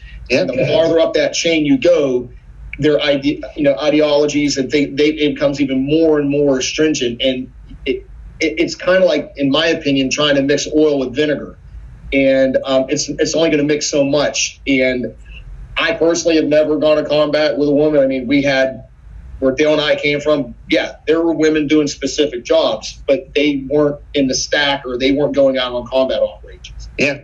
Oh, and that was the other thing. Bad idea. If you want to do something like that, form a new fucking unit with a school that is just for women to go to, that's going to function as a self-contained, female-only unit. I have no problem with that. But when you start sticking in women with guys and units like we came from, really bad idea. Really bad idea. That's why. Let me add this, Joe. So I will tell you this. Don't fucking kill my son because you think you got a fucking cock and you have something to prove. Okay? And that's my fucking problem with all this shit. Because I've got a kid, a young man that's fucking NSF, Ranger, that's fucking, combat arms. I don't want him fucking dead because some woman thinks she's got something to fucking prove and really doesn't need to be there. And that's the reality of it. You know what? We don't need an integrated fucking force, man. There are biological differences, there are psychological differences, and there are sociological differences that impact the operation. And so, and here's the other thing I would add to that, right? So how is it that today fucking our illustrious president, which is not my president, and I'll keep fucking saying that, but fucking Biden goes, well, transgender fucking men should be able to compete against women. Oh, yeah? So what you're how's that going? How's that work? Yeah. How's that fucking work, right? And so, you can't have it fucking both ways because we can flip the script, right? If I'm a fucking dude goes, hey, you know what? I think I'm a fucking chick. Or if a chick thinks she's a fucking dude, all right, it doesn't fucking work. There are this is science. If you're going to fucking tell me to believe the science about COVID, you better believe the science about this. There are XY chromosomes and XX chromosomes. That's it. Science says that. It's fucking proven fact. All right. And there are biological differences. There are not only physiological differences, but there are psychological differences. Right. And there are sociological differences. All right. And you guys know, being in a combat armed unit, when you're in a freaking, you're in an infantry squad or with dudes, we have the same mindset. We become a collective, man, with the same mindset. We identify with each other. When you add it, and I've been to the field with chicks, by the way, Joe, and I know how that fucking works. Dude, men will be men and women will be women, period. And I always hear women go, well, men need to keep their fucking pants up. No, actually, women need to keep their pants up, too, because they do the same fucking thing as men do. Yeah, you're no fucking better than us. You're just as promiscuous, just as fucking horny as we are. That's human nature. All right? It's not even just that, though, right? So, for the sake of people involved in real stories, names and places and dates and times will be changed. But look, if I went to a training evolution, right? We'll make this about me, regardless of what that training evolution was, and somebody at the end of it said, "Look, you sucked. Get fucked, and you need to get better." My answer to that would be, okay, how do I get better, right? Because it's the only question you can reasonably ask at that point is, what do I need to do to get better? How do I need to get up and get after this? And again, for the sake of everyone involved, I happen to know that something right along these lines happened recently. And the guy who said, get fucked, you need to get better, said it to a woman who then had him charged. Because you can't say that kind of shit to women. That's just how it works. And whether anybody, oh my God, well, does the military really need to talk like that? Yes.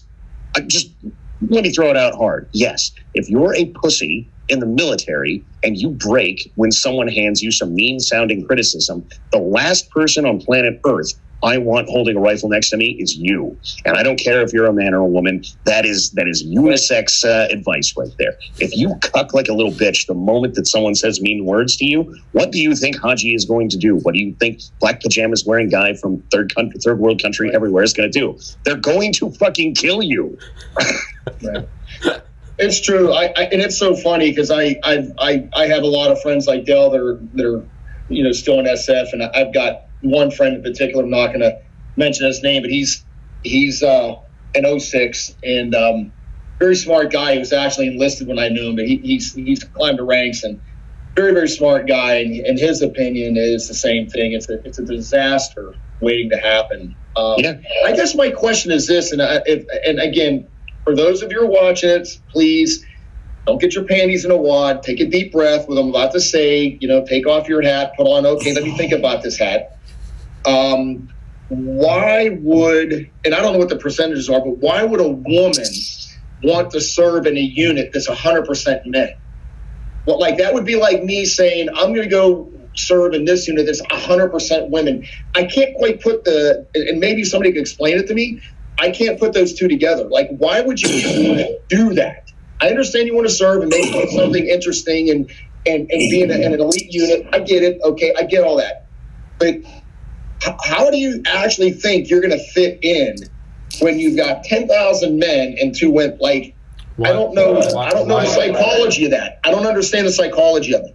So we spent a lot of years telling both men and women that, you're exactly the same, right? To the point that not too long after I got out of the military, I was hanging out with a bunch of my friends, and everybody had their wives there, and I said, look, I'm not against all of us getting together, the family and what have you, and doing stuff, but you guys need to, like, we need to go do men shit at some point, right? Like, at some point there needs to be, we don't invite the women.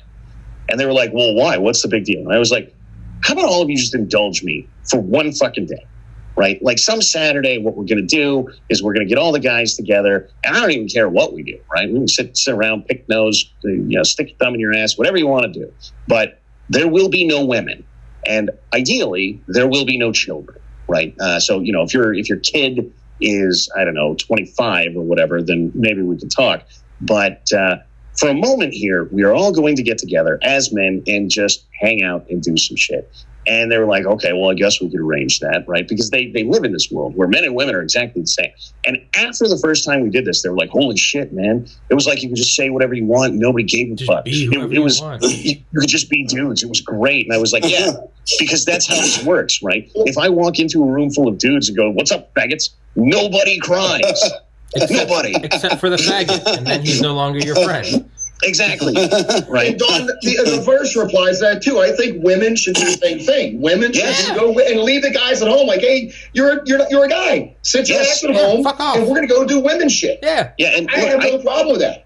I have no idea what women do when they go do women shit because, one, I don't go to that, and two, look.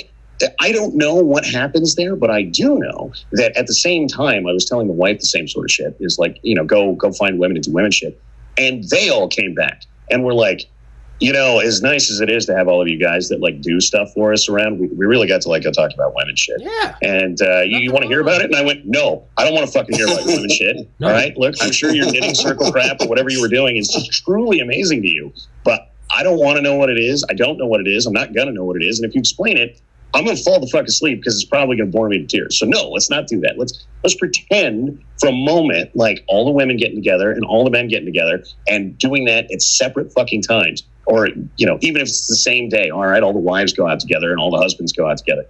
And everybody was really better off for quite some time. I moved and I think this ended. But there was a lot of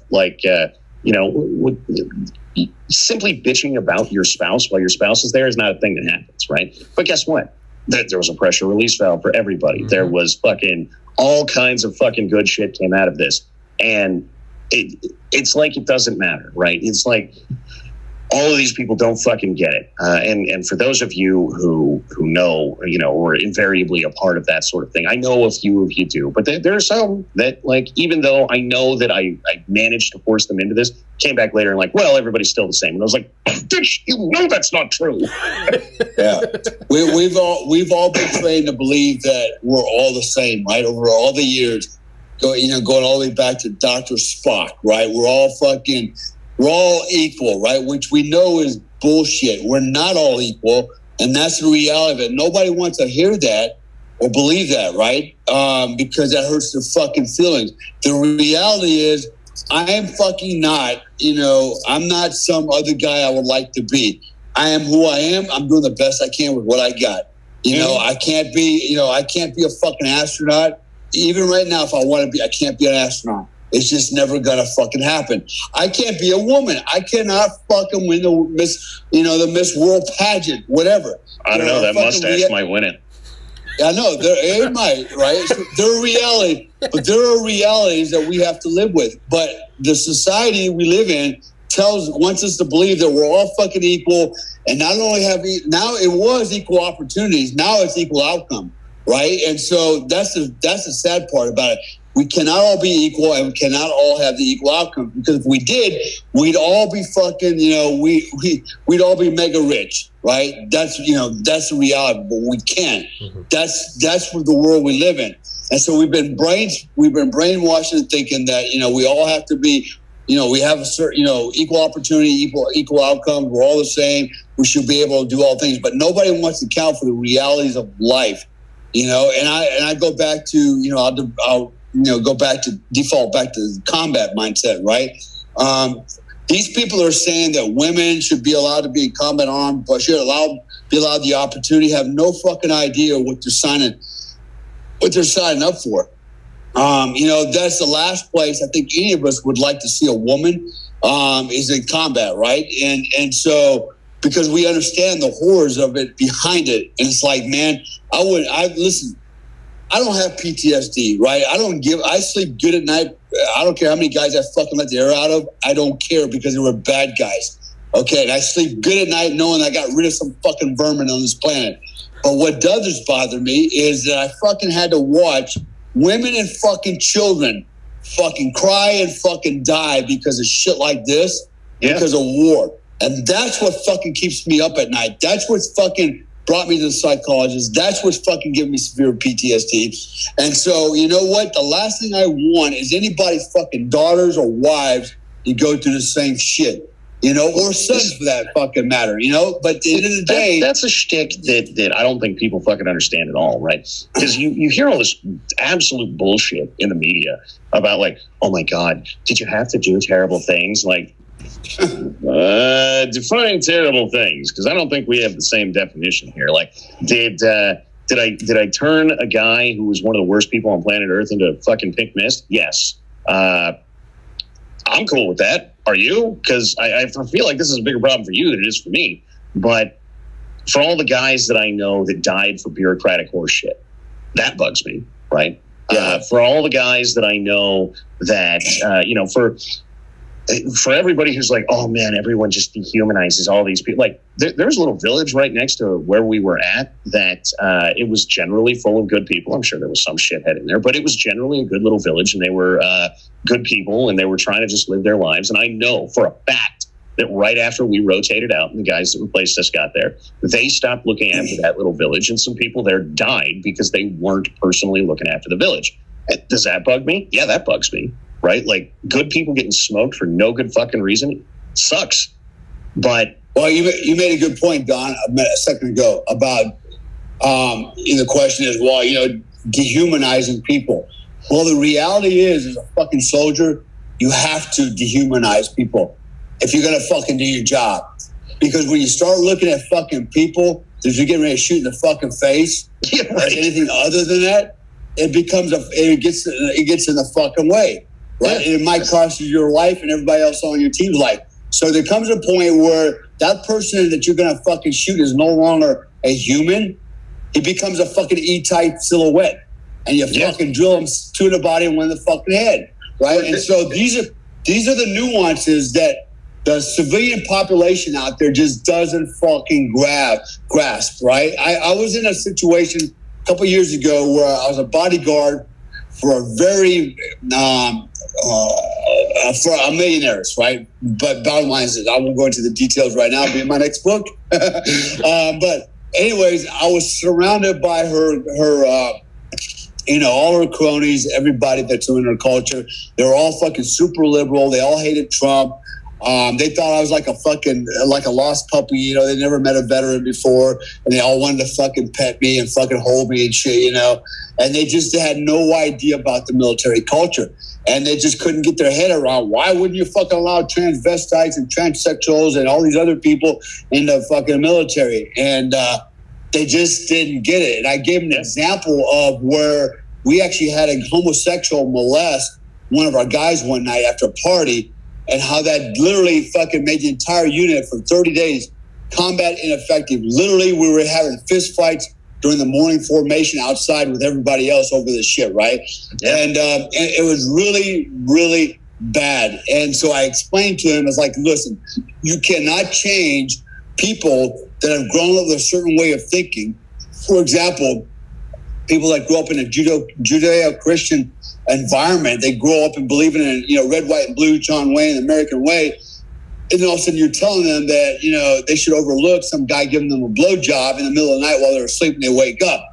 It just doesn't fucking hold water, man. And so it causes problems. So, you know, they couldn't get their head around it until I explained it to them. And I wasn't nice about it, man. When they decided they want to hear my story, because I actually refused to give it to them. And they're like, hey, no, we want to hear what you have to say. I said, all right, well, hold on, fuckers, let me range a range flag. Fucking range flags up. Fucking lock the top to 50 caliber, and fucking I let them have it. It got so fucking ugly, man, that I remember they fucking literally got up like, oh my God, this is so uncomfortable. I gotta go. I was like, yeah, that's your fucking answer. Run, you fucking cowards, man. You fucking liberal fucking cowards. When you don't understand anything, you fucking either run or you try to fucking flip the script. There's the reality of it. Here's the truth from a guy that's been there and done that. And I tried to explain to him what the problems with that is. They don't want to hear it. You know, they want to live in utopia. They believe there's a utopia out there that we all can live in, and there's no such thing. Since the beginning of mankind, we've had 12,000 wars. 12,000 wars, man, okay? That's what we are, is the warring ape. Ask fucking, you know, goddamn, there's plenty of social psychologists out there that will tell you that. We are, Gustav LeBron, you know, he'll tell you we're the warring ape. That's what we fucking do, man. We fucking kill each other.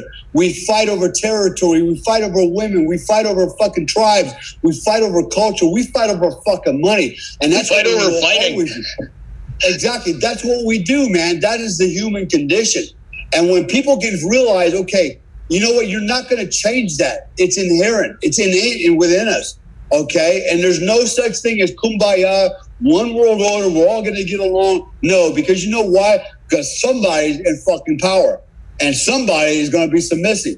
And that's the fucking problem. As long as you have an unequal power, unequal balance of fucking power, there's always going to be conflict, strife, and resentment.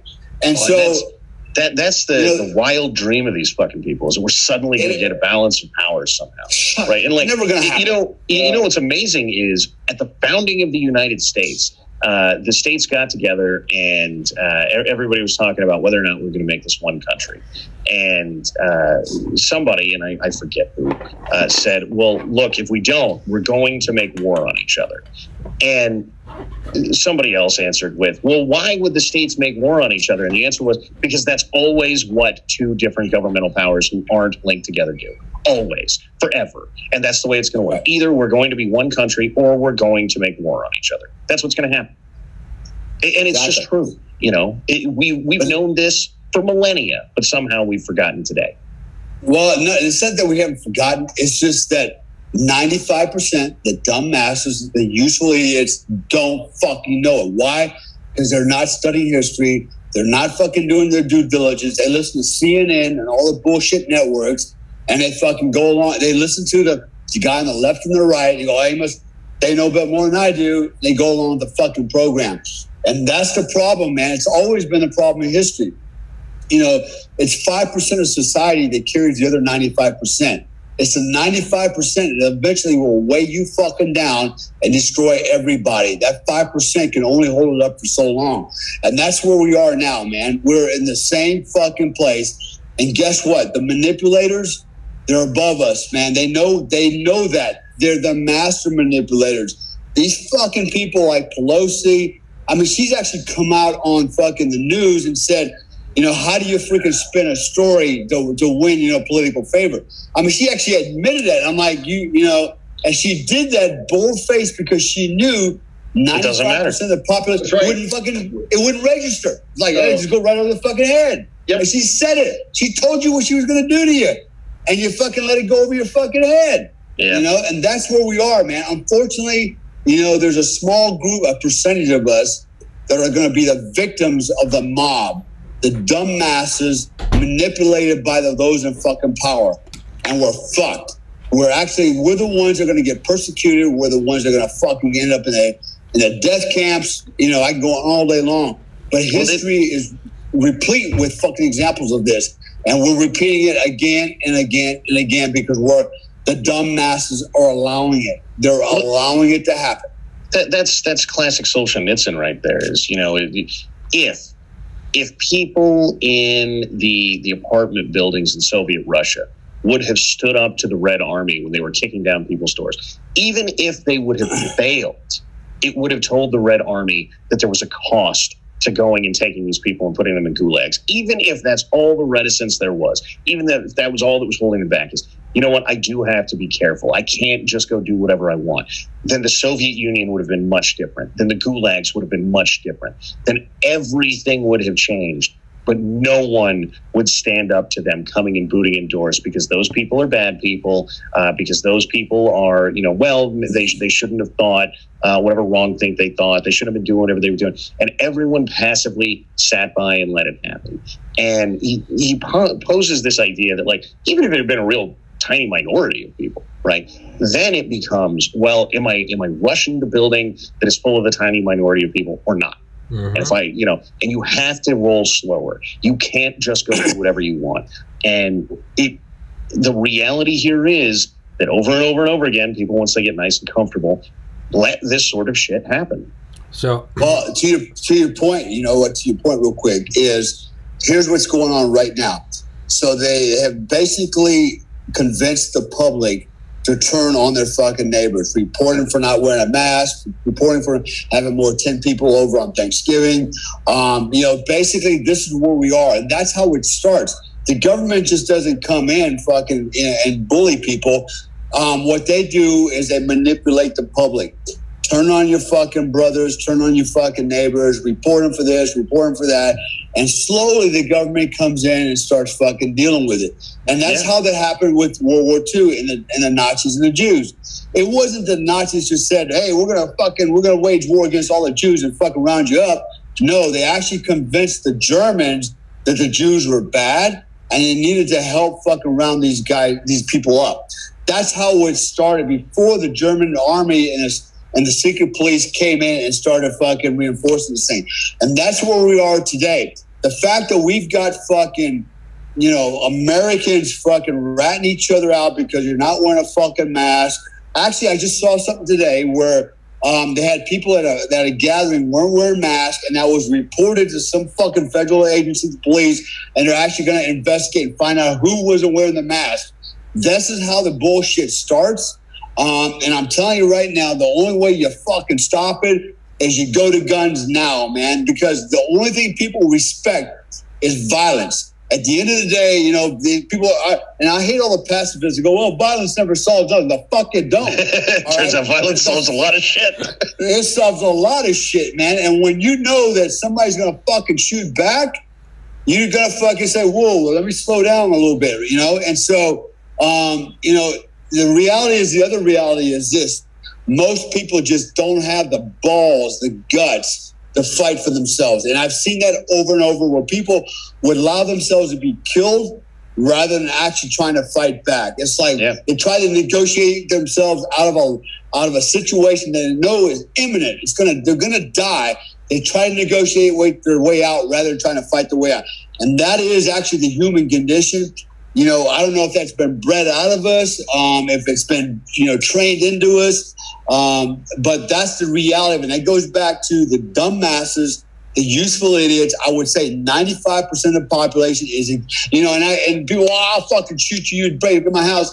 You know what? I beg to differ. Will you? I bet you I could break into your fucking house and you'll fucking think twice about if you really want to shoot me. By that time, I'll let the air out of you, man.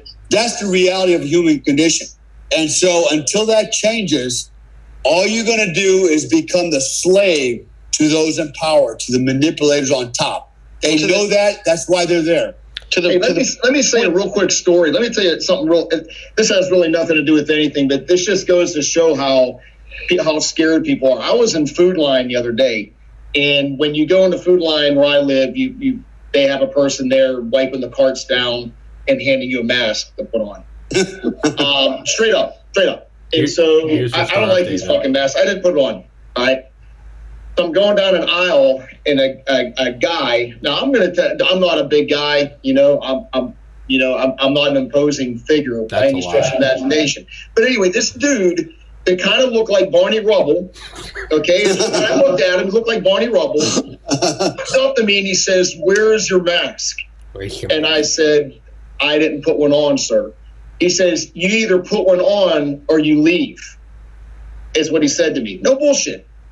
And I was like, "Well, sir, I'm not putting on a mask." And I said, "Do you own the store?" And he says, "No." I said, "Why are you getting that?" He was actually he was getting amped up. This is some customer? Yeah. Dude, this is I can go like this. I can go like this. Shut up. Like, really. This dude was that close. I thought he was going to hit me. I'm telling you right now, I left Food Line. I left my fucking cart. And I left because this guy was going so cuckoo. He says, "They're putting me at risk." And I'm like, why are you? He was losing his shit, dude. Yeah, and it's not that I was afraid of him. I just wanted to avoid a situation. So you can you can see the importance of all. And I have to go back real quick on an asterisk, Dale. When you said if I break into your house, I doubt you'll shoot me. We have to make a very specific footnote that Dale, you were in Delta Force for a decade. That's kind of your specialty, is breaking in and killing everyone before they can kill you. But and then to Teti, yeah, that guy. Well, one, if you're putting me at risk, why did he approach you? But two, it's right. You can see what this is a social conditioning. It's not what it is, wearing a mask. It's not what you're ratting for. It's the very act of, will you submit to a seemingly socially awkward thing that we haven't done for the history of mankind? Wear a mask on your face.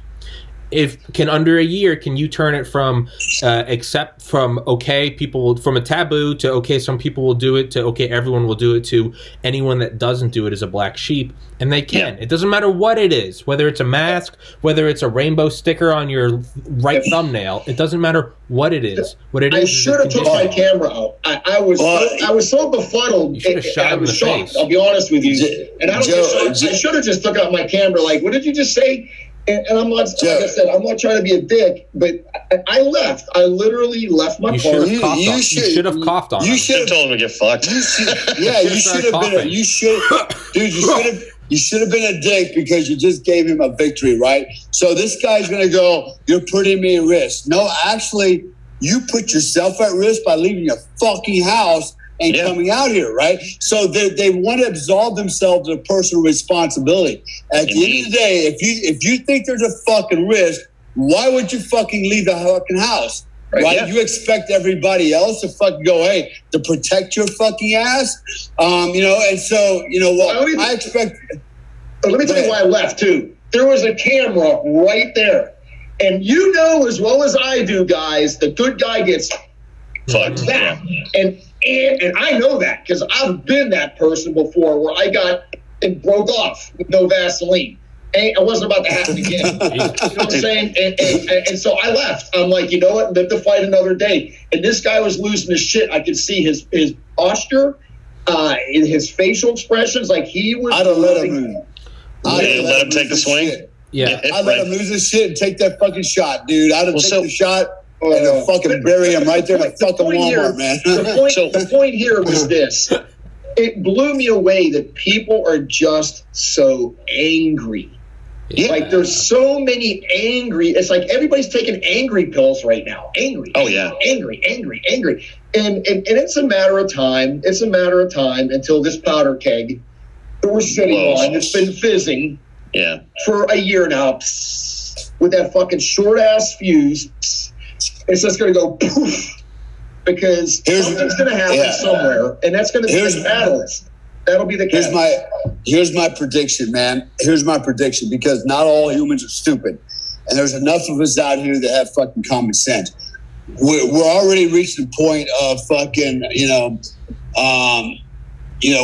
at the point now where most people are starting to go, that's enough. Enough is enough, and they're starting to push back.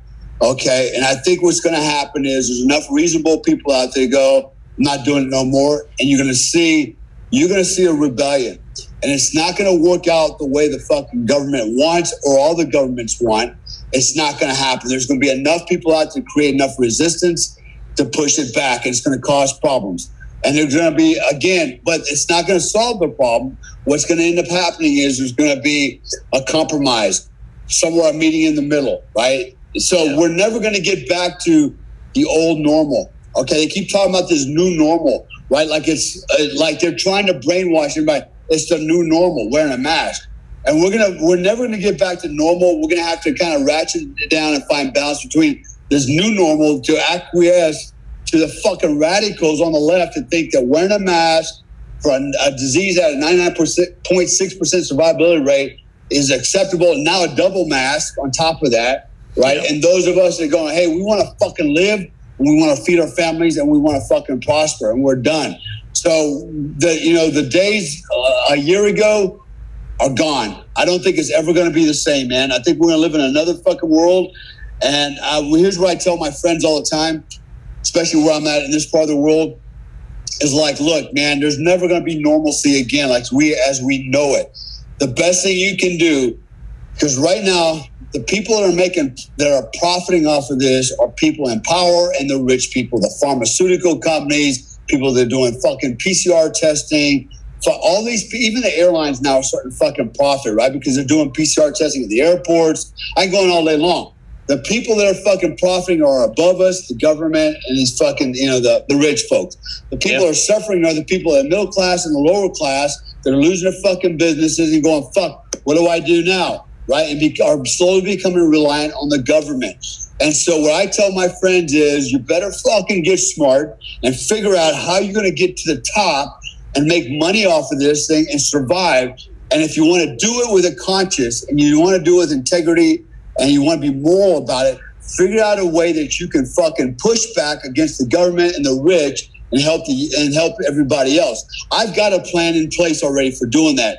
I'm not going to fucking get rich, fucking riding the gravy train with the fucking rich and the fucking, and the politicians. I'm going to do it by fucking helping everybody else and bring us back to normalcy. I don't want to talk about what I'm going to do here. I've already got the action plan in place, but there's a way to do that. There's a way to fucking flip the script, and that's what it's going to take. It's going to take guys on the middle class and lower class to fucking use that live brain cell they have, at least one of them motherfuckers, and implement it and fucking figure out how they're going to push back against those in fucking power and take their fucking power and take the money from the fucking rich. That's how we're going to fucking win. If you're going to sit there and go, well, they're smarter than me, they have more money, I'll just acquiesce, well, then you get what you fucking deserve. Well, and sort of to a point that was going on earlier, both with Joe's store story and the general premise of fighting back at all. I probably shouldn't personalize this, so I'll just use a little bit of history instead. Go look at Vietnam, right? In Vietnam, if you walked into it, if you patrolled into a city that was vaguely friendly to you at all, you could at least work with local populace a little, right? Maybe it's not the best place in the world, but that not every house is going to be shooting at you, right? There's a little bit of traction you can use there. There's a little, that one house isn't going to shoot at you, so you don't cover that house as hard as you cover everything else, whatever, right?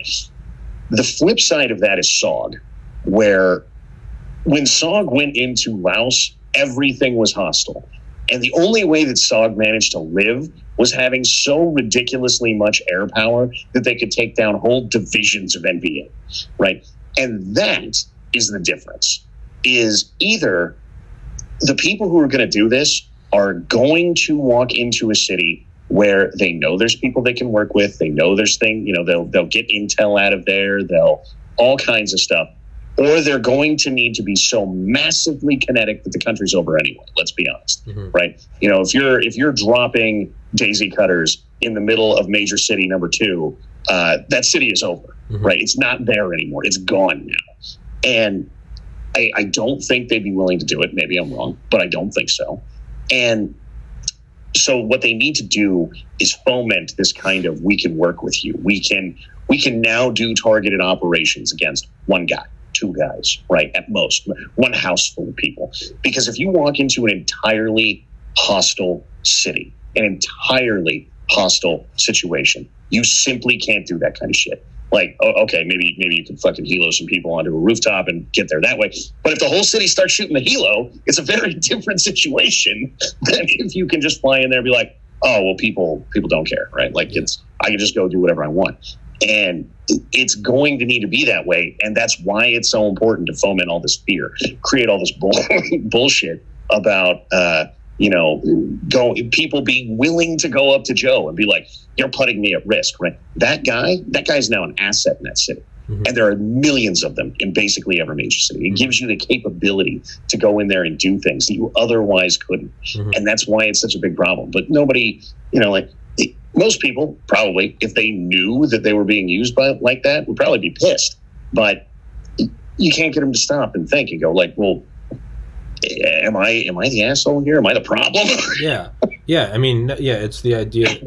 It's the idea that if you, the media, and the government are all saying the same thing, guess what? You're not the counterculture. They're all still having this wet dream that died in the 60s. Yeah. One point I've been bringing up recently is because I do have some, moderate Democrat friends who I do have on the podcast because they're my friends. I've known them for 10 years, and they've been there in my life during hard times. And my friendship's more important to me than politics. But what I've been pointing out recently is that as, episodes like this where, for white supremacist Nazis, which is what we're painted as, right? Yeah, as we slowly get banned, King white supremacist Dale. Yeah, right. But as you take down Alex Jones, then you take down President Trump, then you take down Project Veritas, and then soon it will be this podcast. Soon they'll take down, I don't know how they haven't taken down Don yet. They'll get rid of Dale. They'll get rid of Teti. You have to understand, to any of my moderate Democrat friends listening, is that they don't stop canceling. They exist on canceling. They exist on destroying. So as we disappear, there becomes a new far right, and it's simply the most far right existing people. Eventually, you, moderate Democrat, it will get to when you're going, yeah, I'm liberal, I'm maybe for Medicaid for all, I'm for some higher taxes on the rich people, but I'm not far enough. But I'm not for giving hormones to 4-year-olds. I think that's a little weird. I think there are 2 genders. But aside from that, I vote for. Guess what? Very soon they're going to look at you the same way they look at MAGA hat people. There's no very soon. This is already happening, right? They're coming for Twitter. They're coming Twitter for is this you. idiot microcosm where you can see the future of the whole country happening. At least as long as the left maintains this capability to destroy people and things. Because whatever Twitter starts losing their mind about is what you can reasonably assume the rest of the world will go after eventually. And you're already a transphobe if you don't think that a 9-year-old should go, I feel like being a girl, therefore stop puberty. Yeah. Like, get the fuck out of here. Like that kid has any understanding what puberty is. They don't know what it is. When I was 7, if I told my dad I wanted to be made of Legos, he'd look at me and say, "That's nice." If I said, "Dad, I want to be a girl," he'd look at me and say, "That's nice." He doesn't give a shit. I mean, we're giving, you got to be 18. You got to be 18 to join the military. You got to be we got to go through psychiatric evaluations if you want to own a handgun. You want to chop your dick off and put a clit there and take some beta blockers? By God, you're stunning and brave. Happy 3rd birthday, James. That's what it is. But very soon, if you're not for that, you are going to be the far right. And then when you say, how come they're canceling me? It's the most cliche. First they came for the Jews, but I didn't say anything because I wasn't a Jew. Blah, blah, blah, blah, blah. And then there was nobody left. The people that you grow, because right now when we get canceled, I can call on the moderate Democrat people and I can be like, dude, they're canceling us. You don't think this is bad? When they come for you, Mr. Moderate Democrat, the only people you're going to be able to look to say, hey, why are we getting canceled, are going to be the most psychopathic, neon blue hair, 17 gendered fucks. They're not going to stop it.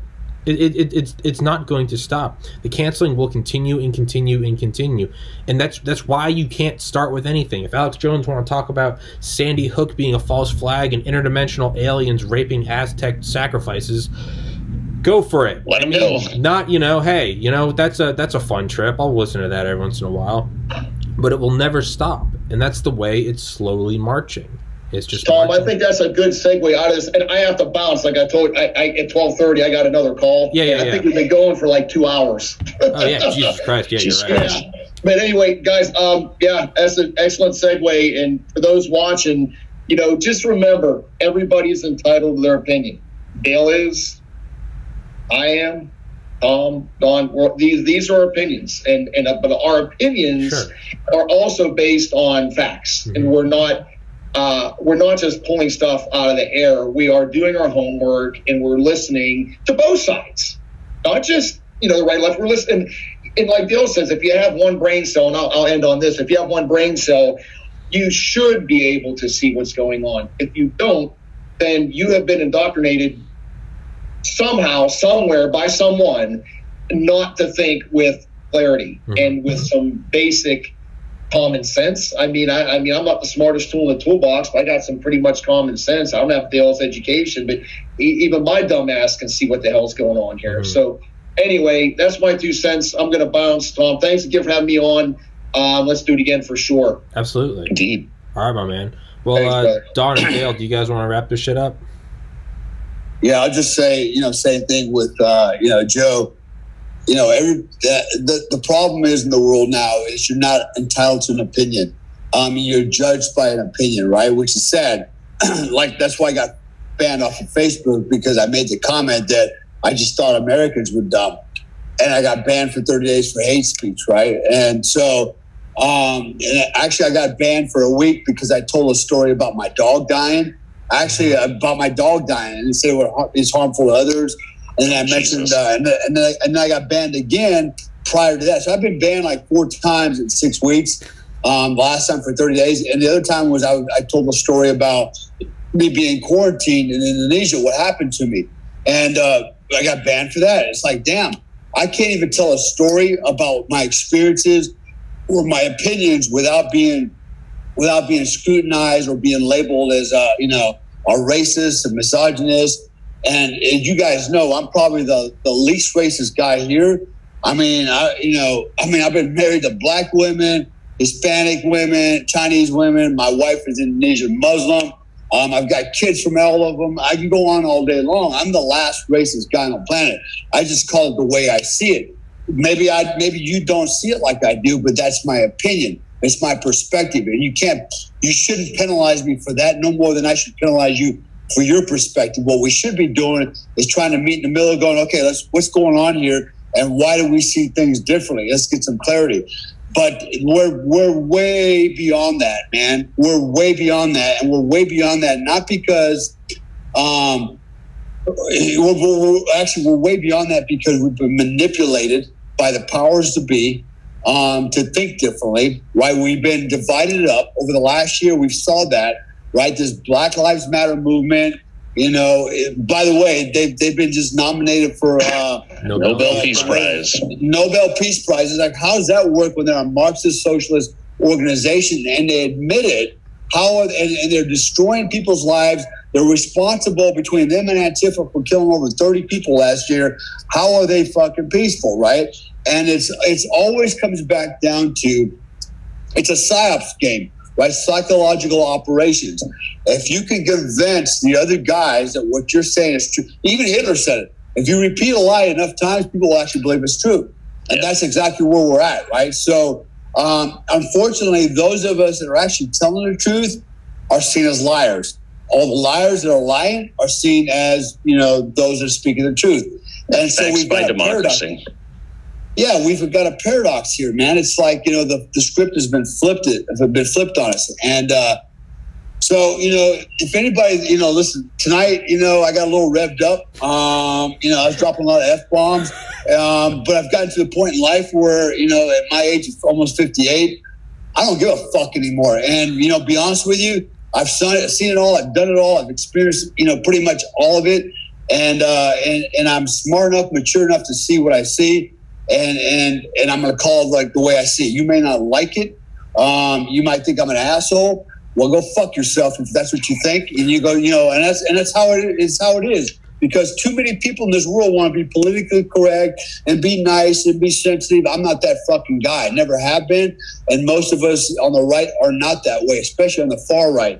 And I'm not saying I'm an extremist. I'm just on the right, and I believe in being fair. I have some liberal ideas, some liberal tendencies, but I also have some very conservative ideals because of the way I grew up. And that's what's kept me on. We'll purge that shit out of you. Give us some time. Yeah, so I'm just bringing, I want to put that all out there because, I'm sure shit, I know some assholes out there, they're going to get their feelings hurt because, they're uncomfortable in their fucking tight jeans and their fucking man buns and bullshit, and that's just the difference, man, between me and you. I grew up in a different era. I have a different mindset of what patriotism means, what Americanism means, what masculinism means. I have a different perspective. Does it make me wrong? No.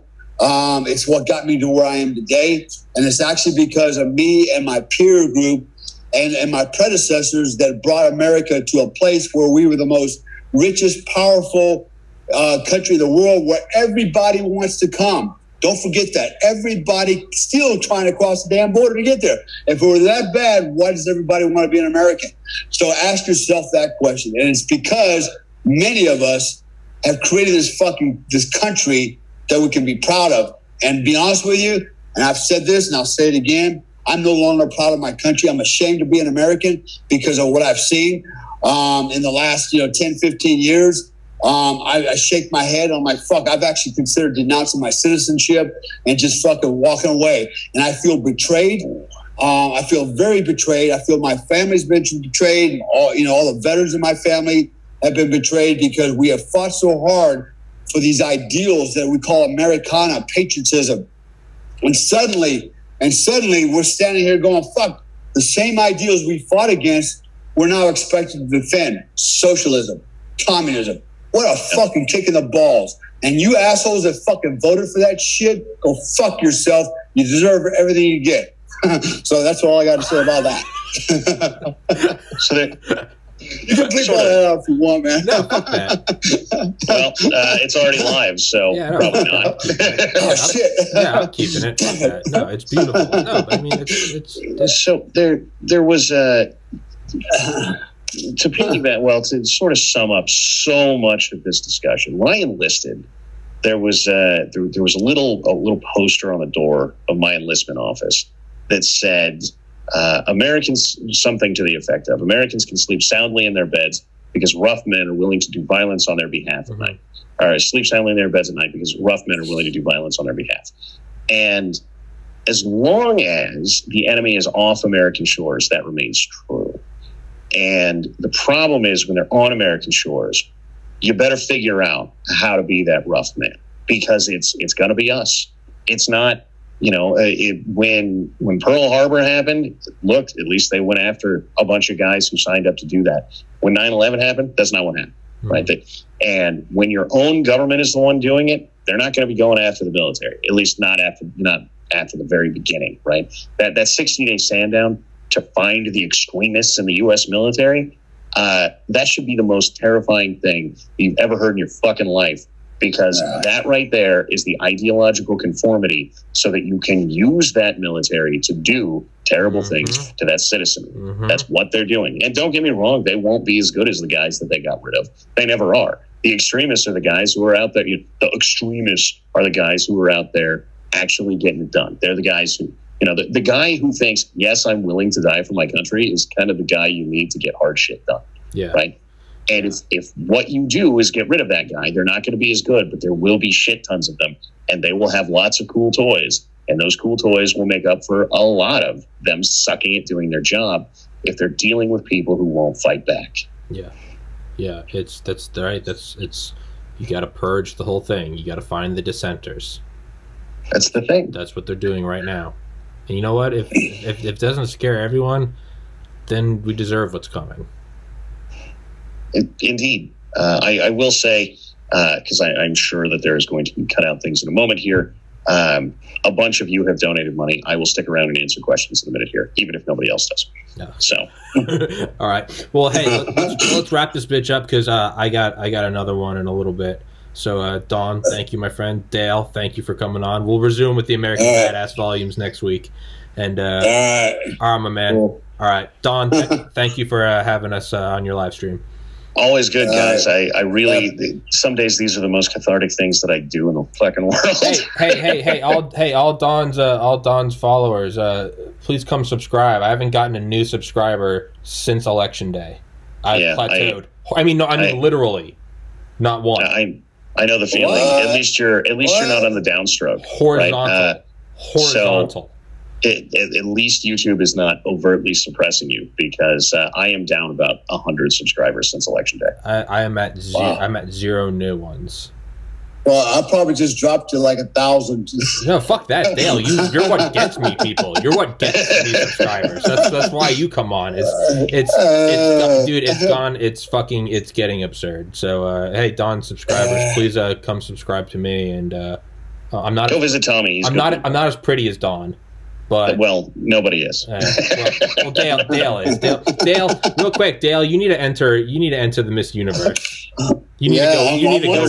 Just say just your mustache. No, just go in and say I'm a woman now. I got some boobies, man. We'll be stunning and brave. That's all I'm saying. Just go in and say I identify as a woman now, and it'll just be Comstock in a leotard. That's all you got to do, right? Yeah. I mean, shit. Cry a little bit. I'm good. Yeah, you've got it all, man. You've got the passion. They'll love it. But that's the rules now. Yeah. Well, yeah. Stunning and brave. All right. Let's wrap this bitch up. Don, thank you, Dale. I'll see you next week, man. All right, man. Be good. Thanks, guys. I'll catch y'all later. All right, dude. Peace. Bye-bye. Bye-bye.